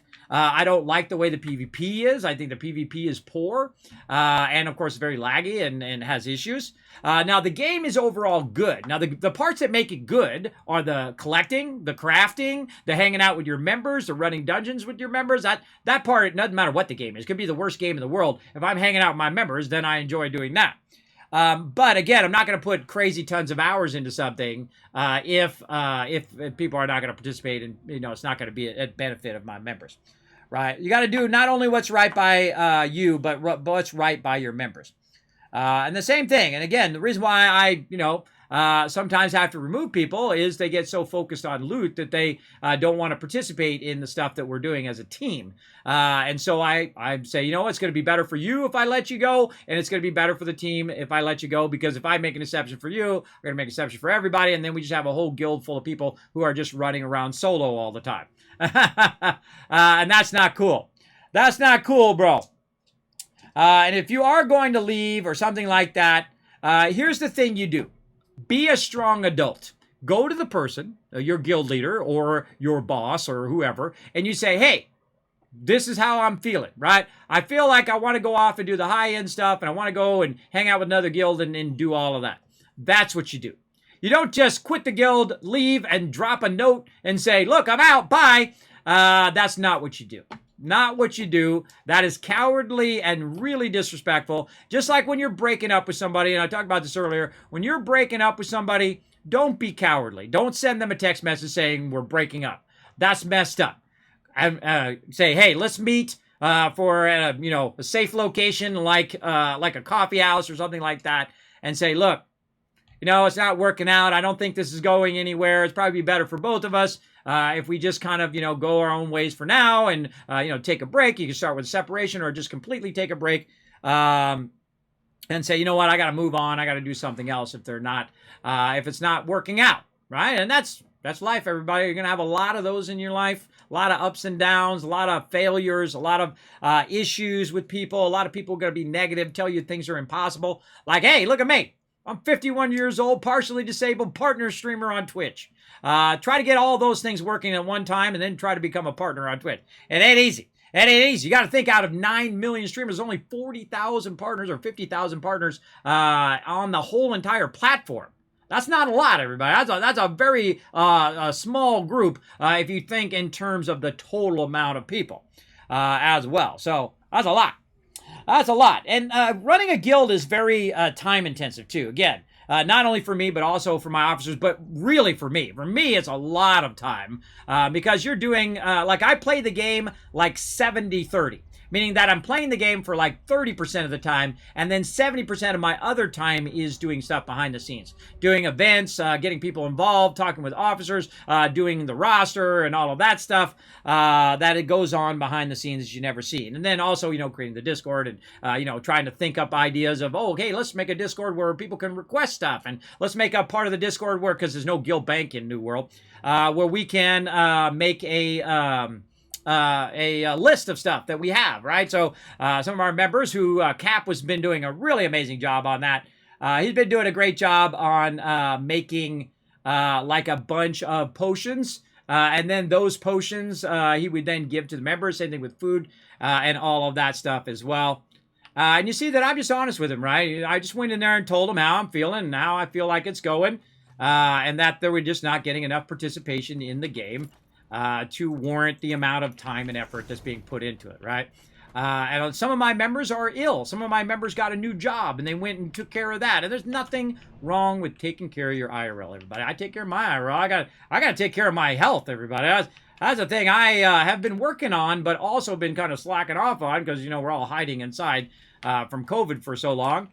But I also got to focus on that as well. Otherwise, I won't be playing at all or streaming at all because I'll either be so sick I can't or I'll be dead. So we gotta find that good balance between all that stuff. And thank you, Big JP, by the way, for 57 months of sub love. I think he's subbed as long as you can be subbed, everybody, in my stream. Yeah, so probably gonna be either probably gonna be closing down the guild on Saturday. We'll see. We'll see. I'll talk to everybody, be honest with them, and say, look, this is what I'm feeling. This is what I'm feeling we need to do in the guild to kind of move on, bro. If you're having game problems, I feel bad for you, son. There are 99 bugs, but the patch ain't one. There you go. Yeah, there's actually a pretty decent patch coming up for New World as well. So, yeah. I don't know. It's a bit of a... It's super grindy right now, though. It's super grindy. Even if they did come in with that patch, they brought in a new expedition. They brought in new stuff. I would still be running that loot run for months. And I realized that the other day, too, is that there's people in that loot run who have been running it for months and months and months. And they just keep running that loot run over and over and over and over for 2 hours every single day, or every 3 times a week, 4 times a week. I don't know how many times. For thousands of hours just running that same loot run, or running the same broken and poorly designed outpost rush. Yeah, tough one, everybody. Tough one to hang in there and wait around for it to get better. And usually I do. Usually I play it casual and I check in on it from time to time, like I do with Satisfactory and Astroneer and other games like that that are still kind of in the process of being developed. Of course, Astroneer already a fantastic game. That's another 10 out of 10 right there. But that's a really good game, too. The voxel shaping in there is really good. Another great one to check out, 7 Days to Die. I like Fallout 76. That one I've never got burnt out on because, again, I don't play it to the point in which I'm playing it every single day and then I get burned out on it. And it was, a bit of a dumpster fire like most games are when it launched. And then they really improved it. They did a much better job of it, and they put their A team on it, right? Instead of having their like D team that they had on it originally. And then those people started saying, you know what, we're going to put NPCs back in. We're going to put in storyline. We're going to go ahead and do these events that are really fun. Give you a reason to log in with your friends and, do these daily events and do the daily ops and do all of that stuff. Now, that stuff's a bit of a loop as well. But it's enjoyable because you're doing it with your peeps, right? You're doing it with your friends. That's what's enjoyable about it. It's like Fallout 4 with friends. I don't even know what I'm doing now. I was running that. I'm done. That's what I'm doing. I'm done with that. I'm done. Let's go up here. Checking the box at the top. That's why I keep going up and down these hypertubes, because I'm trying to get up here to check the box. To see if I see it filling up the box. Yes, okay. We see it filling up the box. We knew it's doing its job. Okay, so now we got those. Now, we need to get these trains unlocked. How can we get these trains unlocked? Well, we've got our computers and our heavy modular frames done. And we also got these feeding up here now. See, I can just run over here and grab them. Pretty sweet. That's 400, so I'm still not... I don't think I'm going to have enough. Let's get a little bit more. There we go. And so now I can just straight grab it, run it over here, feed it into the hub, like that, and that one's off to go. Off and running. So what do we need to... Wow, look at all that stuff we need to make that thing. Oh, and we got to make those AI things, too. Over here, we probably have a bunch of this stuff. So let's have a little fun with offline running here. And now we're going to make a bit of spaghetti up here, everybody. I love doing some offline running. It's really fun. I think we're going to probably kick off our power, though. So we might have to... unplug those. All right, so what do we need? We need to first go and get some plastic. So let's get some plastic so we can do a little bit of offline running as well. Or, oh, wait. Here's what we could do. We could go ahead and grab this stuff here.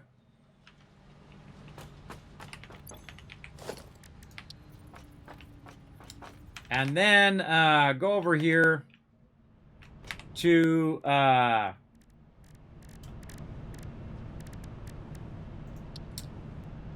this. What are we missing? We need more heavy modular frames and screws and all that stuff. Okay, so let's grab a bunch of screws here. Oh, too many screws. Hold on. We got anything else in here we can get rid of too? Yeah, we got a bunch of stuff we can Just throw away at this point. We could run over there and put it in the awesome sink, but... Oh, and I got a bunch of AI limiters on me. Oh, okay. Now we're talking. All right, too many screws. Let's do, say, 4 stacks of screws. Right there. 4 stacks of screws. What's the other thing? Over here. Right here. Okay, and a couple more stacks of this. Let's get rid of the small stack. Get the big stack. And then a bunch of modular frames. Again, get rid of the small stack. Get the heavy stack. When you're grabbing stuff out of the boxes like that, always put the small stack back in there, or just put it all back in there and then just take a couple out. I find that's much more efficient because what's going to happen is you're going to run out of resources much quicker. All right. Now, also, by the way, now they got it where you just press the space bar on there and it'll just keep running. So we let that run. So we need to make 10 of these. We should probably make 20. Let's make 20 of them. And see how we go from there. Yeah, that's what we'll do. We'll make 20 of them and go from there. Let me catch up in chat. Yeah, ever thought of creating a clan in the old school RuneScape? You know what? I actually got sponsored by them a while ago. That looks like a fun game, too. I never played RuneScape. There's a lot of games that are like really big games I never got around to because, again, I have a bunch of big games I haven't played, which I own right over there. A whole stack of them. In fact, I can roll over and get them. Yeah. Right here. Horizon Zero Dawn. I paid for this, everybody.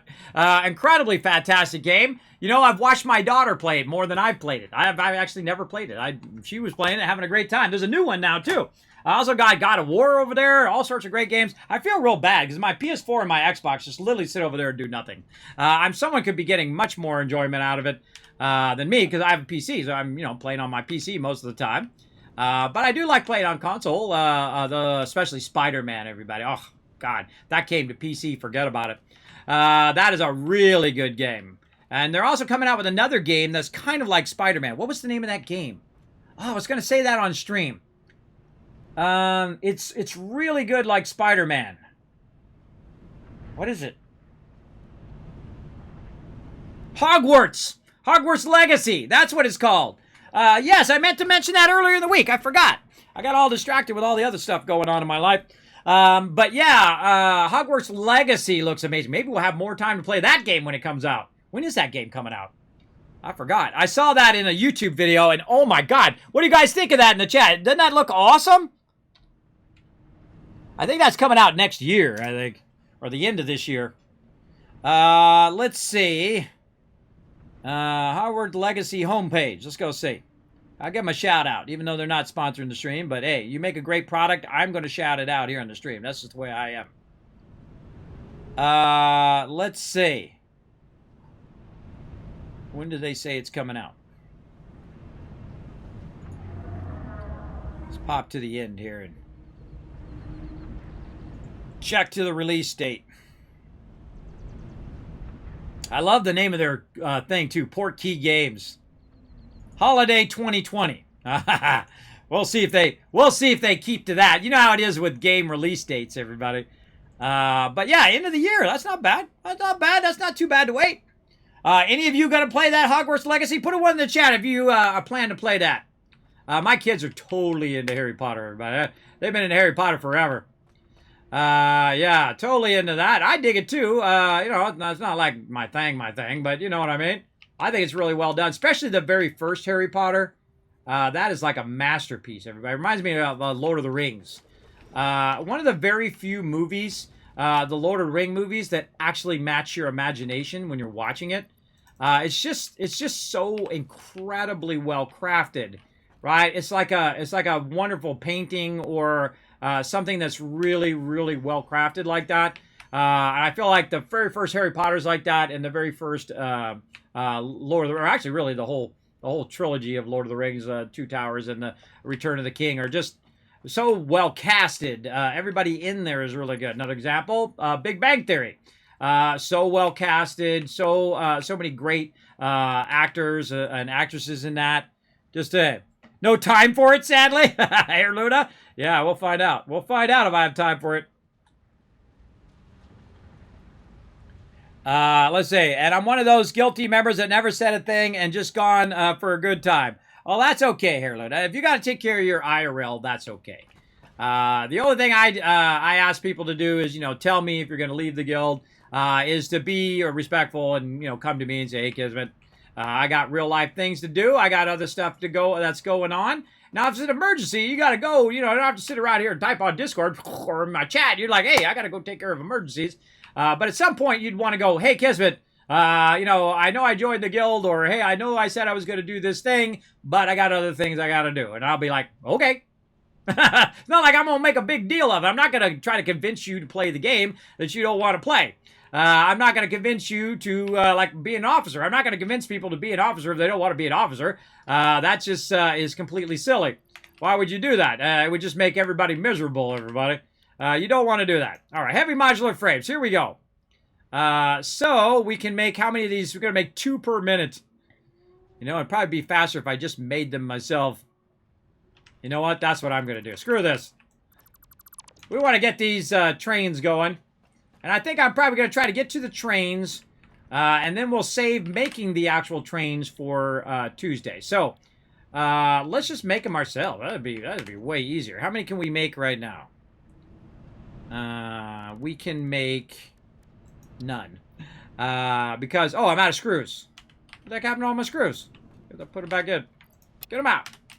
There we go. Now, here's a great trick, everybody. If you want to go take a break from Satisfactory, like, you take a break, but you still want stuff to run, you get a bunch of stuff queued up. I need more. I need to get rid of this plastic is what I need to do. I got too much plastic. Let's put that back away there. Grab one thing of plastic out. What else do I have? I need to get more frames. That's what I need. Let's try to get a bunch of frames. In fact, me running back and forth, I could just put a craft bench out here. Out in the open. There we go. And then I'll have to run all the way back to C.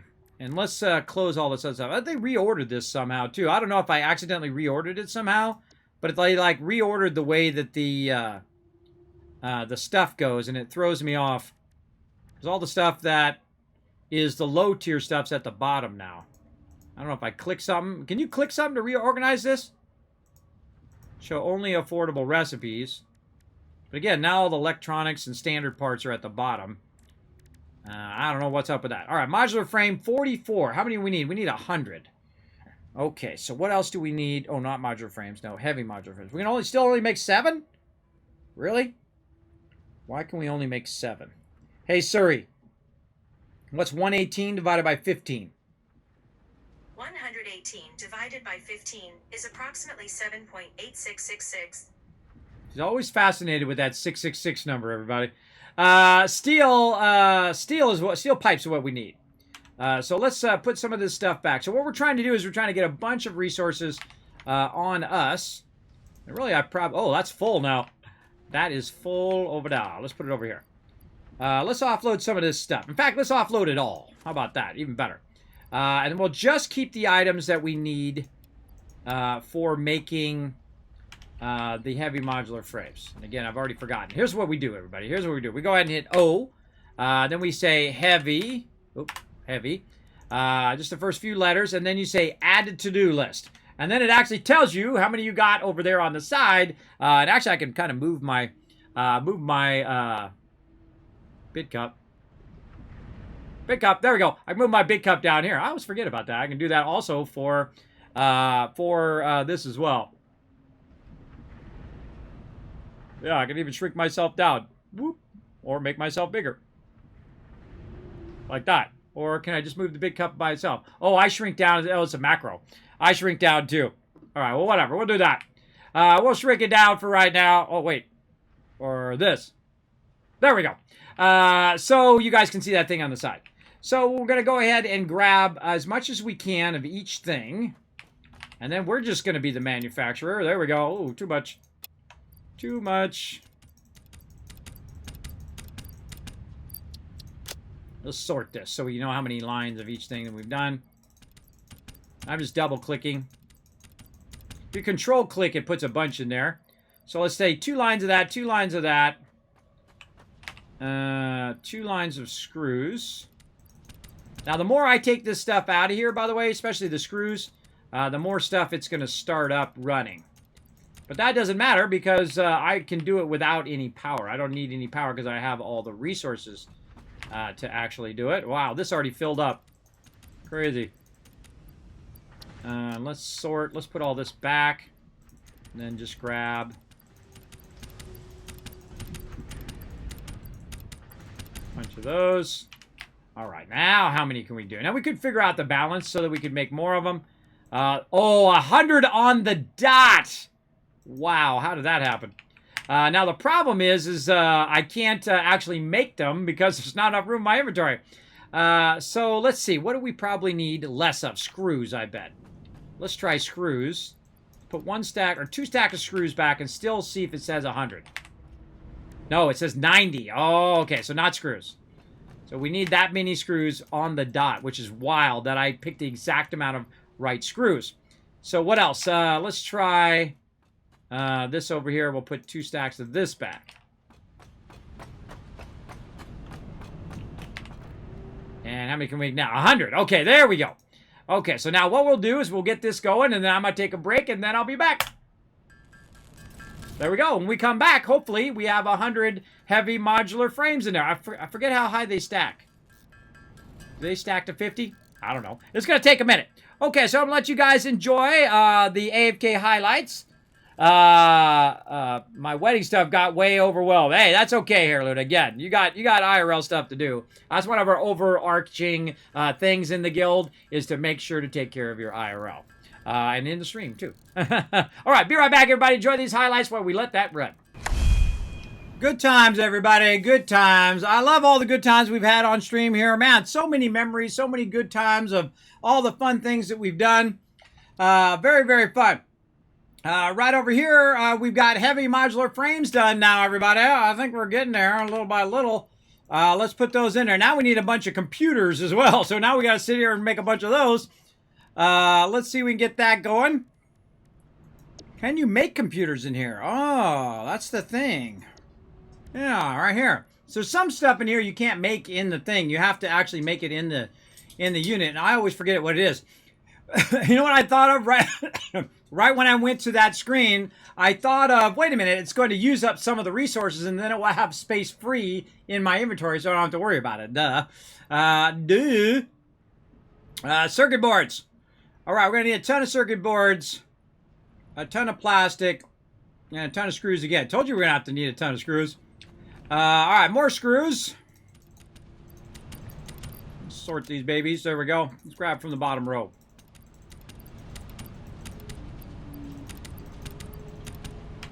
Got a bunch of those.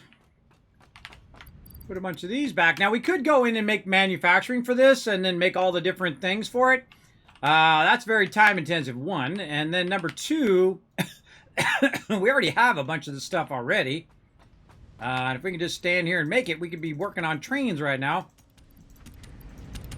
And then having it bring in all the resources, including the ability to get more power, which is what we really need. We really need to work on our power. Instead of going out and make a bunch of extra factories out in the middle of nowhere and then running the power in, I'm going to bring all the resources to here. And that's a tall order, everybody. That's a lot of hard work to do that. And the best way to do it is to... Oh, over here. The best way to do it is... I should take the... I already did. I should do computers. Sorry, coughing your guys' ear there. And do that. There we go. Plastic screws, cable, and circuit board. So we could probably put some of this back. Cable. I wonder what makes circuit boards. I can't remember. We had some circuit boards in here. Somewhere. What do we do with it? Oh, those are AI limiters, not circuit boards. So now we need to figure out circuit boards. So we hit C, circuit boards, plastic, and copper sheets. And we have a bunch of plastic. Well, let's get a bunch of copper sheets here now. So now every time I take some of this stuff out of here, my factory starts back up again. So we have the chance of it producing or starting up too many items. And then all of a sudden, boosh, you lose power. And then we already have plastic. All right, so let's see. How many circuit boards do we need for 50? That depends on how many.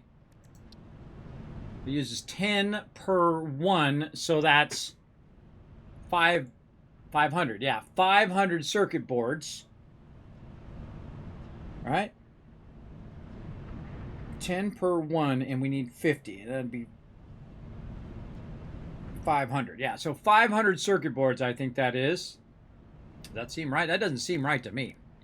We can make 450 of them. There we go. One of the cool things about Satisfactory, though, is that you can actually be playing another game while you're playing this game. So you can be letting this run in the background, and then you open up another game. I don't know. Let's open up another game. Let's see what else I got. Oh, I don't have anything in the background running. I have to have something in the background running so I can access all of my bar and then also the desktop. But I don't have it running. So we'll just let that run.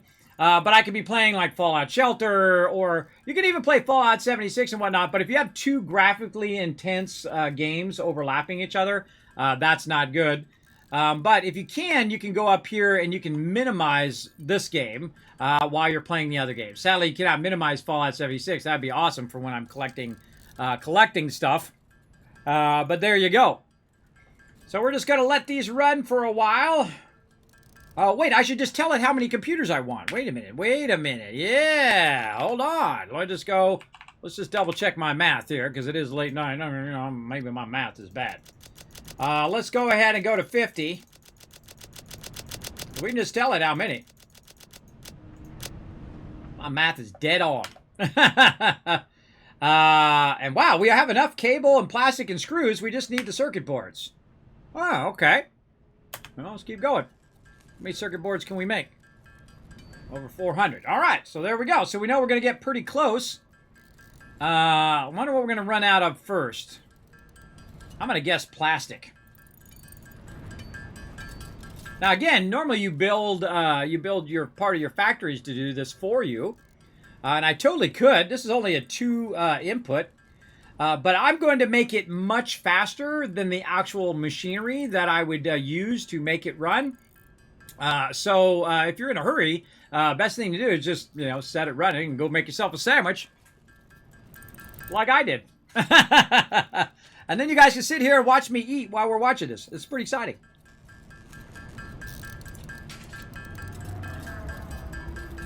Nice turkey sandwich. Too good. Too tasty. Now I'm making you guys hungry.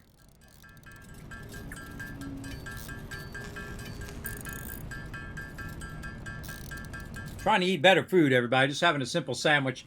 Trying to eat a little bit better. Going to try to get back to my strawberries and grapes and juicing and all of that stuff. Going to try to get that going on.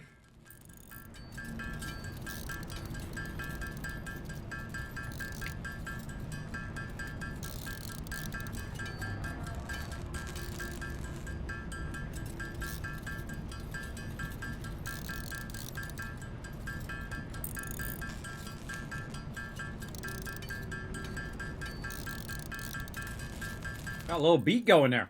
Turn that into a fat beat, everybody.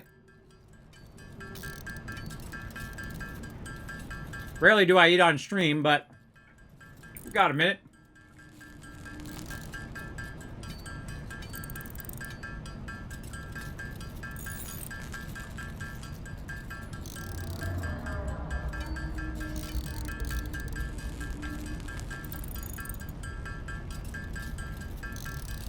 Man, should have queued these up too.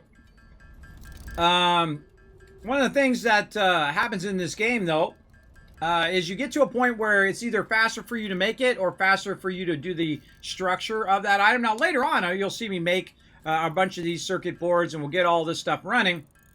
But because the style of the way that we're playing, because we are kind of waiting before we get all of those other resources to get our trains first, before that, this way we can set up all of our trains and we can run our trains.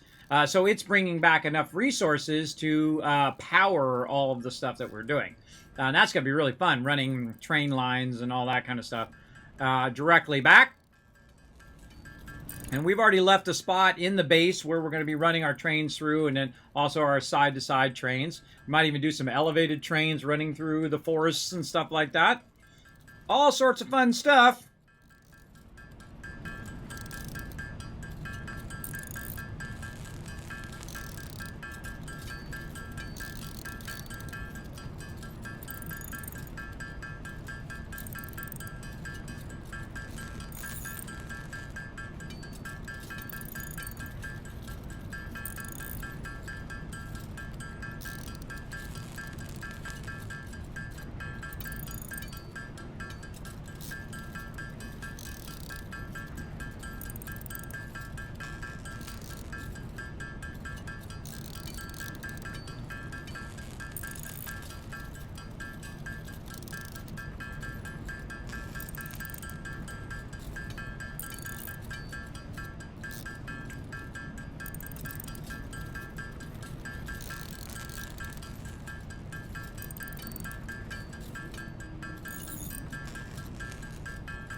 That's going to take a minute. You love New World? Get off my yarn. I was enjoying it, but I'm in the high-end part now where you're grinding it. And I've been having fun with my team in there and whatnot. But, you know, I've been trying to get people motivated to play it. That's the hard part. And most of my team is just like, nah, Kismet, I'm off playing something else. But a few of my hardcores are still on there, and they're still grinding, doing their thing. But, you know, it's just hard to get people motivated to play and, you know, work together and do all that stuff, which I like to do. Otherwise, I wouldn't play the game at all. I think it's good, but it could be much better. It could be great. There's a lot of parts that are terrible. The PvP is really not that great, and I've played tens of thousands of hours of PvP. I'm one of the longest, by the way, I'm one of the longest running, we have one of the longest running gaming guilds, 20 years together. With over 1,000 members over that time. We played lots of games together. We played it since launch. We played it, you know, some of my members have played it for thousands of hours. I played it for about 700 hours or so, because I don't like to burn myself out on games. But now I'm on the part where you just have to grind that expertise over and over and over. And then I had my officers who, some of my officers said, oh, Kismet, I just want to go off and do the high-end stuff and all of that and not have to worry about working together with everybody else. I just want to, you know, think of only myself. That's, you know, that's their option. Think of only themselves and go off and just play casual or play solo and whatnot. And do those high-end wars and all of that stuff. And they're welcome to do that. That's perfectly fine. But I feel like, you know, there's not been much participation in the guild. So as a guild leader, I have to decide what's not only best for the guild and what's best for the members, what's best for the guild and what's best for the members. And so it's getting to a point now that I might just close the guild.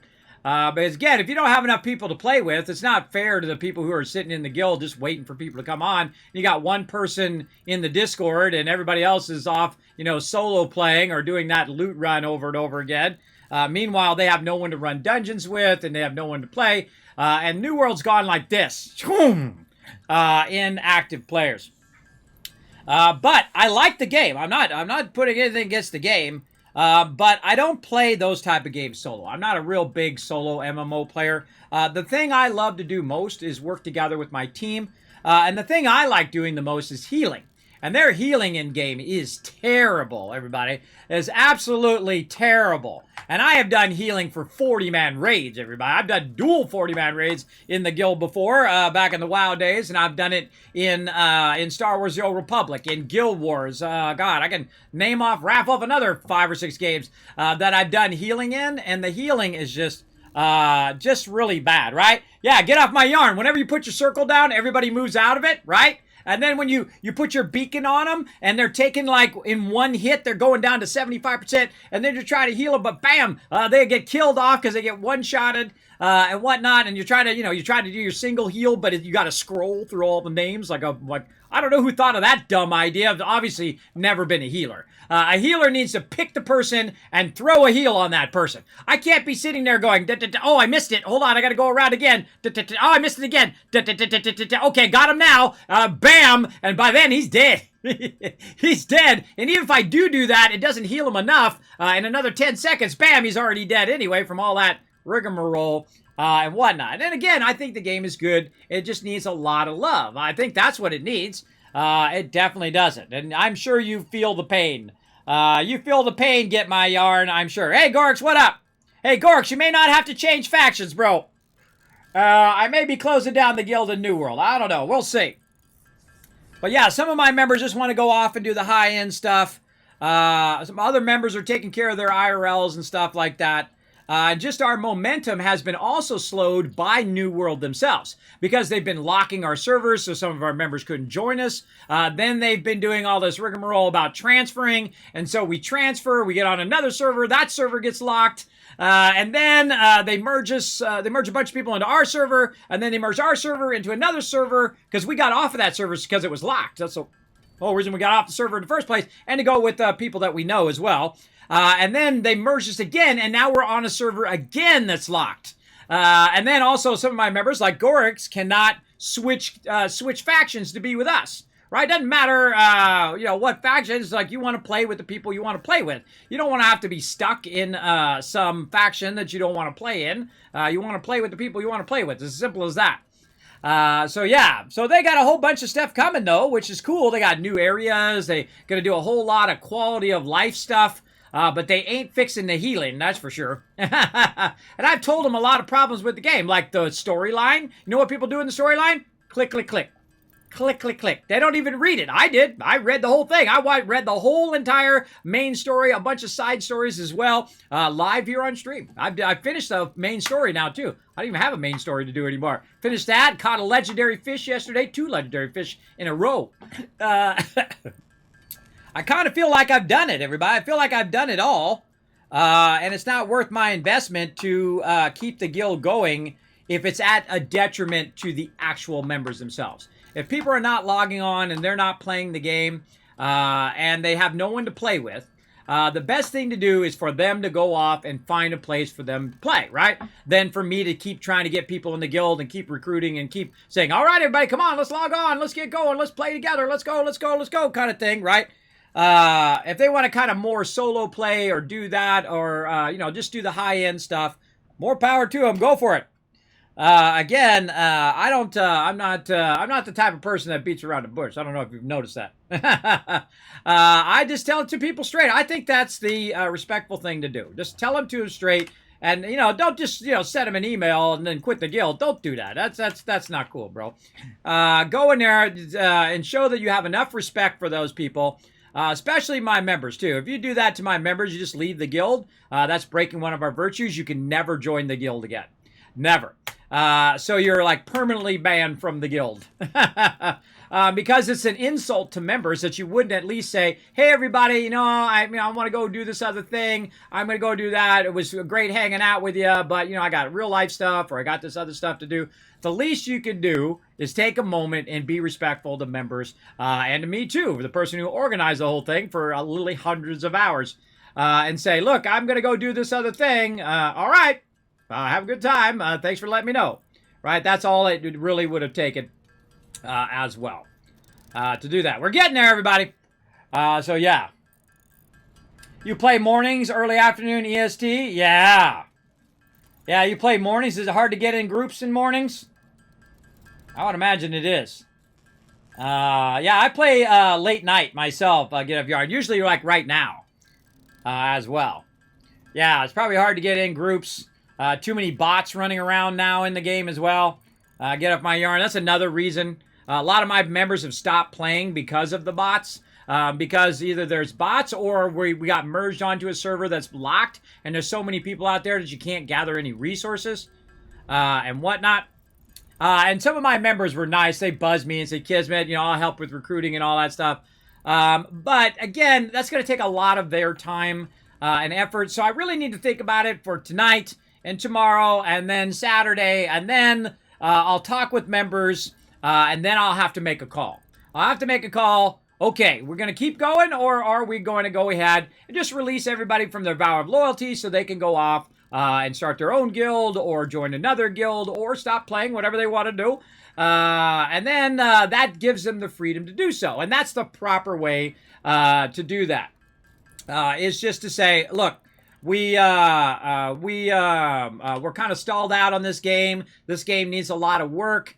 It's not really worth members' time to sit here and grind that high-end loop over and over and over again for months. It dawned on me the other day, and this is another factor, too, that dawned on me recently, is literally there's people running that loot run, and they've been running it for months on end. And that means that where I'm at right now, that it's going to be months from now before I have gear good enough to help my members run those high-end stuff. And then I still got to do that terrible healing that they've got as well. On top of that, we've got to make the computers from it. That's going to be useful. Why does it say we only make it 27? Oh, probably because we don't have enough of this stuff now. Hold on, let's just take all and see if that's what we need. That's exactly it. Okay, we're a little too much, though. A little too much plastic. Now, we're playing another game that's an 11 out of 10, everybody. This one blows New World out of the water, everybody. This is an exceptionally great game. This is the only game I've ever given an 11 out of 10. It is called Satisfactory. It is in early access, and it's a better game than New World is. Now, of course, it's a totally different type of game, but I'm talking in terms of how well thought out the game is, right? For its type of game. It is a standout game in its genre, in the building, factory building, much like Factorio and a bunch of other awesome games that are truly exceptional, great games in their genre, like StarCraft is a great example, the original Diablo, amazing, and so on. Those are standout games that are just next level. Fallout 1's a great example as well. Man, I can list a whole bunch of them, right? And I'm sure you guys can think of a bunch of them as well that are standout games. And this game's not even released yet. And it's already a truly exceptionally great game. And that's a hard thing to do. That's a hard thing to do. To actually take the extra time to make the game great before you release the game. Or even just put it in early access for a while and let it kind of work its way up to a great game, right? Great example, 7 Days to Die. Holy mackerel. And same thing with... what's another game? Went out of my head.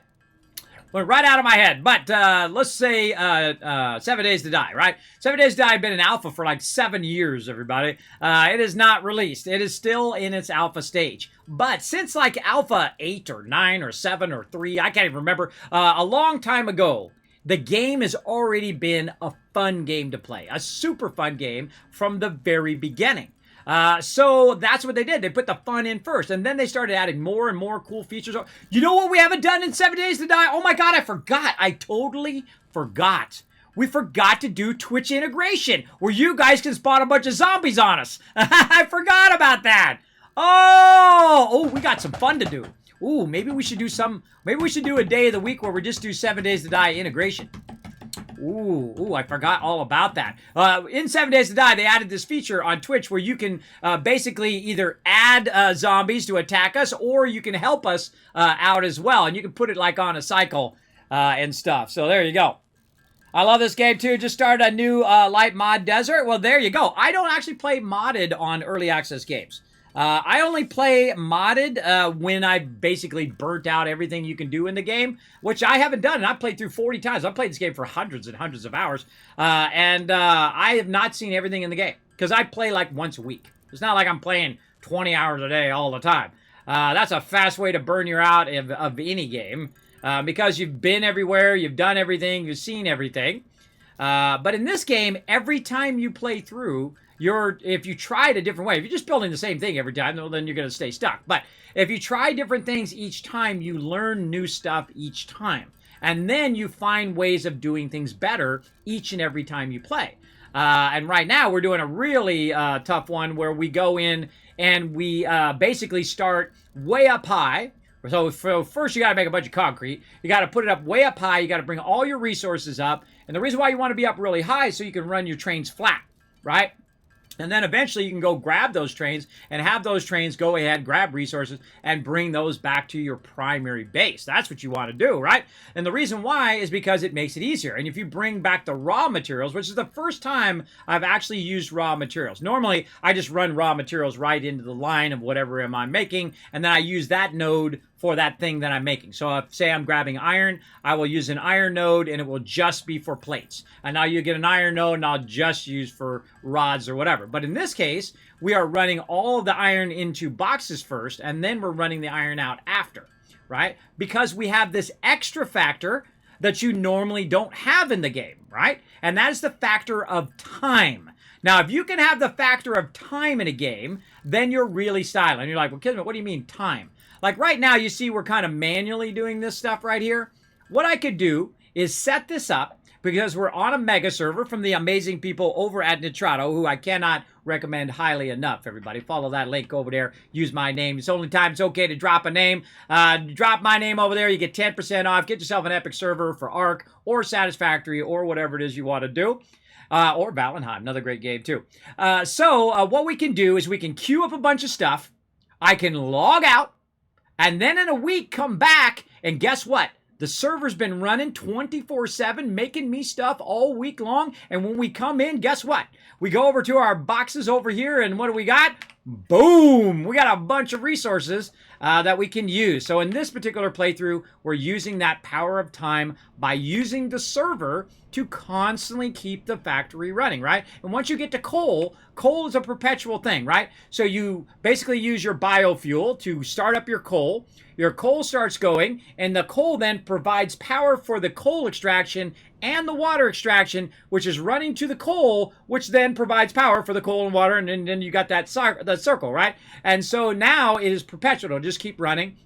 As long as you don't build too much stuff to knock the power off, you'll be fine. Like right now, if we go ahead and look at this pole right here, we can see that my little factory now went way back up, but not so much that it hit that the gray line, which is your max capacity. And I've got it really well balanced right now where I can turn on some of the stuff and then it just kind of sits right there at the top. And then once it builds all that stuff, it'll drop back down again and then continue to keep the power going and continue to keep stuff going. So very, very cool. Now, we're going to have to use some of that power for when we get our trains going, and then we're going to get our trains going, and we're going to train a bunch of stuff over here, right over here on this side. Where'd you go? Oh, it's down below. It's down below. Right over there. There we go. We're going to train a bunch of coal over here. We're going to train a bunch of oil, and we're going to put our oil things right here. And then we can use the oil, and we can use the coal for other things later on as well. And then also, if you notice over here, there's a gigantic waterfall, and we can tap into all that water and run that water up to a train. The train can go pick up the water and bring that back. Did you know there's also gases in this game? That's right. There's fluids, there's acid, there's gas, there's oil, there's all sorts of killer stuff in this game. And again, for the purchase price, everybody, you're getting like 10 games in one right here. I can't oversell Satisfactory. Incredibly fantastic game. And you can play it multiplayer as well. And they have a ton of killer mods as well if you want to do that in the early game. But again, I'm just trying to enjoy it until it gets to a point where it's going to be the release. Now, right now, they're trying to figure out what they want to do next. They've already built an amazing game. I would say storyline, and then fix the little bugs and things that happen with the floor things. And I'd say that'd be a game right there. But I mean, just the way it is, that would be a game. But I would say a little bit more storyline for when you come down, and then you have little story points as you're doing stuff, right? Maybe you're over here, and instead of talking to Ada, I always got ideas, everybody. You're talking to Ada over here, and you fill something up, and then all of a sudden a little hologram comes down. Hello, I'm your boss, and da-da-da-da-da, this is what you need to do, and here's some tips on how to build stuff, or here's some tips on how to do this, right? Maybe a little virtual training simulator that tells you a bit about how to build stuff, right? That would be awesome, or some tips on building, maybe from some of the best Satisfactory builders in there. Now, I'm not the best Satisfactory builder of all time, because I literally don't play it for thousands of hours. When you play something a lot, you're going to be really, really good at it. But I have played it enough to know the difference between spaghetti where you're just running stuff all over the place, and from making it beautiful, and you have your 90-degree turns and all of that. I love doing that stuff. That stuff is making it beautiful, not just making it functional, because I can easily make it functional just by running a bunch of random lines all over the place, but you can also make it a thing of beauty, and that's what we're working on slowly over time. With Satisfactory here. All right, okay, we got to put the thing in there. What are we doing? We're talking too much and not enough doing. Let's go.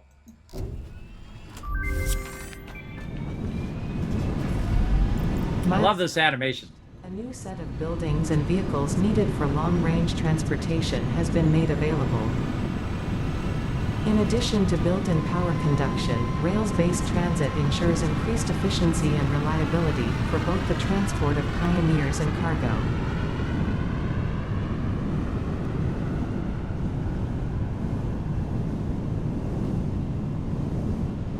I can still see it up there. It's a tiny little dot. And now it's gone. That animation is cool, everybody. The thing doesn't just go up. It goes like this, and it teeters, and then it kind of does that. That's good animation, everybody. That's some well-done animation. I'm a big fan of great animation. I want to know why we making all this stuff. Yeah, the reason why you're trying to make this stuff, there is actually a goal in this game, the ultimate goal. And they added it recently in the last update, Update 5, that you're trying to be the employee of the planet. That's your big goal in there. Do you know I've never been the employee of the planet? Never have. Haven't gotten there yet. Maybe in this run. We'll see. We'll see. So that's where we wanted to get to, everybody. So we've got that going. Now, if you guys want to see what's going on here, we have a bunch of things, and they're kind of hidden behind here. But we have a bunch of raw resources coming in. Wall there. Like over here, we have a bunch of raw iron. Now, this raw iron is coming up from down below. We just go ahead and take a little peeky peek down there. I don't know what's going on with my skates today. My skates are acting funny. Maybe because I jumped down and tried to break my leg. But way down there at the bottom. Oh, can't see because this is obstructing it. But way down there at the bottom. Actually, we can go up and then just go down. That's even easier way. Hold on. Let's do this. We can go up the hypertube, and then we can go down the hypertube. Now, this is going to go way down here. To the bottom. I love hypertubes. Another genius idea in this game, everybody. Just so many genius ideas layered on top of each other. Kind of like this. Layered on top of each other. Now, here is our extractor. This is extracting the iron and running the raw ore up there, which I rarely ever do. Normally, I would just build out a little factory down here that's making plates, and then I just run the plates up. But in this case, I'm actually running the raw ore up into those boxes. And just from 2 nodes, by the way, is running all the rest of this stuff down the way. And that's because we can run it up. We can store it in a bunch of boxes while we're waiting for it to actually produce the materials. And so we have that factor of time. We just let it run and run and run. So here it comes in. It goes down underneath, comes up here, and goes in these boxes. That's right. You got floor holes now in the game, which are awesome. A little tricky to use. And again, make sure you connect it in the right side first before you start to run the stuff. You're running it down. You do underneath first. If you're doing up, if you're having it come up, then you do the top first. So there's that raw ore times 5 across, right? And then it's merging together in the front and then going back down and then being run over here to the next part of our factory. Now, I actually only have 3 going. Only 3 things going right now for iron ingots. And that is providing enough for all the rest of this. Because, again, it has a huge backlog of them in here because we let it run for a while, for a week, come back, got a whole bunch of them, and then we take those and then we run it in here. Now, you can also do it by the numbers, which you saw me do a bit on, if you were watching on Wednesday, you saw me do some numbers, and you saw I made it work exactly 270 and 270. That was fun. And there we go. So we're making plates there. Again, only 3. And then over here, 3 rods. And then again, way here at the end. Again, these are all also filled with rods. So not only is the one up above filled with rods, but I also have 5 boxes here that are filled with rods. Now, why do I need all those rods? Well, why not? I mean, I got the room. Why not just make a bunch of that stuff and then have it backlogged, right? Have it backlogged here. And then when you go to the next tier and you're making that next thing, you have a huge backlog of stuff because you're using the power of time, which is awesome. Awesome. So, we were playing some New World earlier, and I love hanging out with my crew, everybody, and they were grinding some mob, and whatnot, but I wasn't feeling it. I was trying to heal them, and they're, taking so much damage. It's so awkward to heal in New World, and they kept getting knocked out of the circle, and I'm trying to heal them and all of that, and I'm thinking, I'm not up for this. I'm having a rough week and really a rough month here, so I was like, I'm just going to bring the team down, everybody. I'm just going to get in that negative mind frame. So I said, you know what, guys, I think it's best if I just take a little break. You guys, go ahead, and I'm going to take a break, and I'll see you later.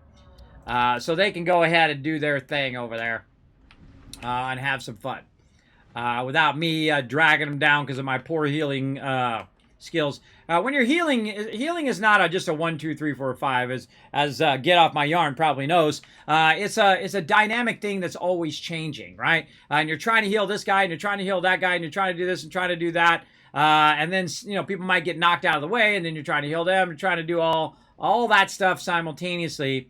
And it does really require you to focus. It really requires you to be on point. And if everybody's taking damage at the same time, it is really exceptionally hard to heal that.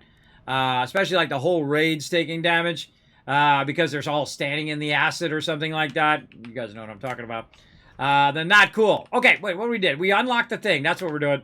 We're looking at the... Oh, now this is really going to fire up, everybody.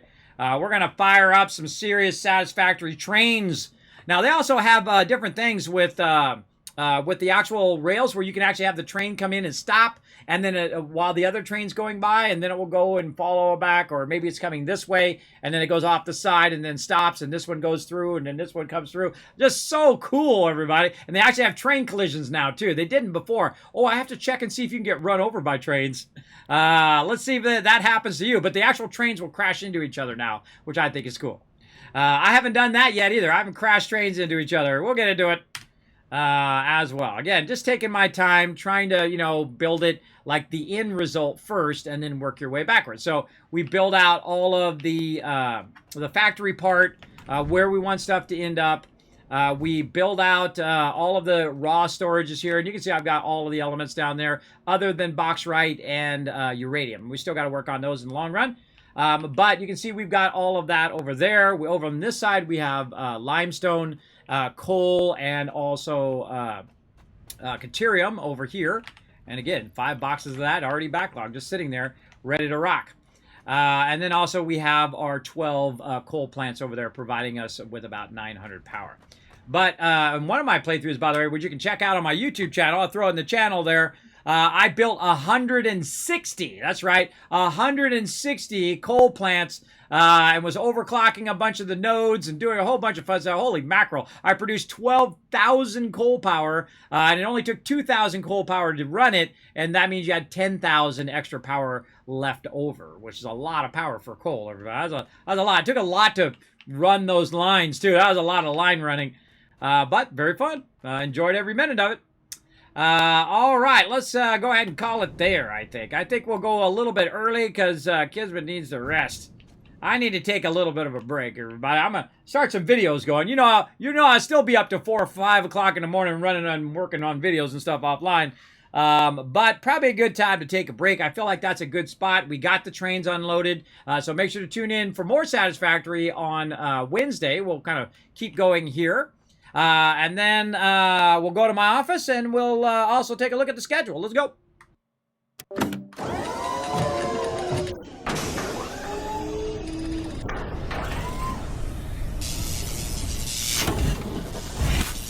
All right, everybody. Now, again, remember, when you get burned out on something, do like a lot of my members did. Just log out, take a break, and go from there. And whatnot, right? That's what you want to do. You want to get that going on. Let me get my character out of Satisfactory there. All right, let's get you guys in here. There you are right there. And again, when you have a tough day, everybody, take a moment for yourself. Take a moment and take a break. Like today, one of my people I thought was a great officer, and they were all ready to go, and we were going to work together and get a bunch of people in the guild. Just like out of the blue, boom, I'm leaving, bye. And then, man, that gets you right here. I guess you they didn't have enough respect for you to come to you and say, Kismet, you know what? I feel like I want to go do wars. I want to go do the other thing. Sorry, bro. I want to go do that, right? That's what you do. That's what you do when you care about somebody else. Even if it's an ex girlfriend or boyfriend or spouse or whatever it is, you got to have enough respect for that other person to say, look, not working out. I want to go do something else, right? That's the least you could do as a human being, as a leveled up human being. Now let's go ahead and give you guys some love right here. 1,000, 2,000, 3,000, 4,000, 5,000. Right there. There's that love. Now, here's my schedule right here. Again, we're going to be doing all week long here. I stream Tuesday through Thursday and also on Saturday, 1 p.m. and at 10 p.m. Now, if I do stop playing New World, I'll probably take this one out so I have more time for videos and stuff like that you guys like, guides and things like that, because I added this to spend more time with my guild. And whatnot, so we could do events, and I could help them run the high-end stuff and all of that stuff. So we'll find out. But I will be back. We'll be back on Saturday though at 1 p.m. We're gonna have a guild meeting. I'll be probably be on stream here. I don't know if it gets real sensitive. I might go AFK and then talk to people who don't want to be on stream and whatnot. But I will be on stream. I'll talk frankly with the guild. Right now, feeling like it feels like I might want to shut down our chapter in New World. But we'll still be playing 7 Days to Die and other fun games together. If you want to come join us for that, you're welcome to. But that's how I'm feeling right now. I feel like because there hasn't been a lot of participation, let's not hold back members. Let's let them go and do what they want to do. I've kind of now, I got no support, got no officers who are helping out with the guild. All the members are not logging in. And so it just costs myself tons and tons of time. And I just go, do I really want to sit here for the next 3 months and do that loot circle over and over again? While fun the first few times, I think about the 97th time through, I'll be going, why am I doing this? Actually, I'm only about 10 in, and I'm already saying to myself, why am I going to do this for months on end? And I only do it like twice a week, right? And some of these people I know are running it, all the time, just all the time like that. Just all, 60 hours a week, 100 hours a week, just running that stuff over and over again. So yeah, I'm hardcore, but I'm not that hardcore. But I'm not going to be playing 12 hours a day or 100 hours in a week or 50 hours in a week or however long. That's too much of one thing. And this is also the same problem with WoW, by the way. We got into WoW Classic, and then I realized that, holy moly, MMOs burn up a lot of your time because what you're trying to do is keep up with the Joneses, right? You're trying to get to that higher end gear so you can do that higher end content and then race, and they're dangling that little carrot for you, buddy, and you're just, wait, which way to go? This way. Dangling that little carrot, you're just chasing after it. That's a very much like a WoW treadmill, or really any MMO is like that, or any live service is trying to keep you perpetually chasing that carrot and whatnot. Yeah, so that's how it goes. Have a good one, kids. Thank you, Gorks. Oh, biddies as well. Thank you for the 100 biddies. I appreciate y'all. Appreciate y'all being kind of like my support system here on stream. So when I have heartbreaking things happen to me, I can just come and talk to you guys. And you guys are usually super awesome about it. I greatly appreciate you. Now, again, you can also help out the stream by going to youtube.com/KismetBP or twitter.com/KismetBP. Hit the subscribe, hit the follow button over there. You can just follow the links right there. It's a great free way to help support the stream. Allows me to do more cool stuff here on the stream as well. Check out the Discord. Check out the website. And if you do want to have my guides and all those other things that are about to drop, can watch those ad-free on Patreon. If you are a Patreon supporter, you can also see a lot of stuff that I do behind the scenes, all the graphics and whatnot that I create for the stuff. I do type a lot of notes up there, and my thought process when I'm creating graphics and things of that nature, and how I came to come up with that particular thing for the stream. Might help you if you're an artist. There you go. Or you want to make your own stuff for your stream or what stuff like that. I'll be having a bunch of stuff like that. I'm actually working on another series as well. I got a lot of projects going at the same time. But another series as well, which will explain a bit more of the technical stuff of how to solve all these problems that you have all the time on stream and things of that nature. So if you like that, feel free to check that out. Now, I'm going to be out of here until Saturday. We're going to think this over real hard about New World and see where we want to go with it. If we want to keep going or not. Thanks for the follow. Get off my yarn. And we'll think about it. And then we'll come back and we'll check it out then. All right. So see you guys 1 p.m. on Saturday. Bye, everybody.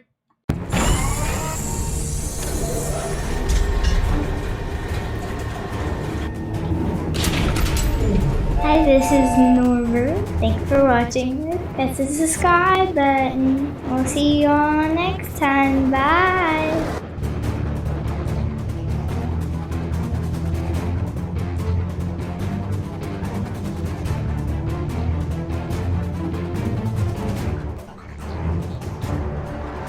Hey, thanks for watching this video. Help support more videos just like this one and keep the Kismet love train a-going by dropping by my Patreon and showing your support. Make sure to hit that subscribe button right in the center of the screen. Big thanks going out to Resident Spike, Riverdog, Rotisserie G, JC Hunter, and AMZ. Click to watch more videos, and I'll see you next time.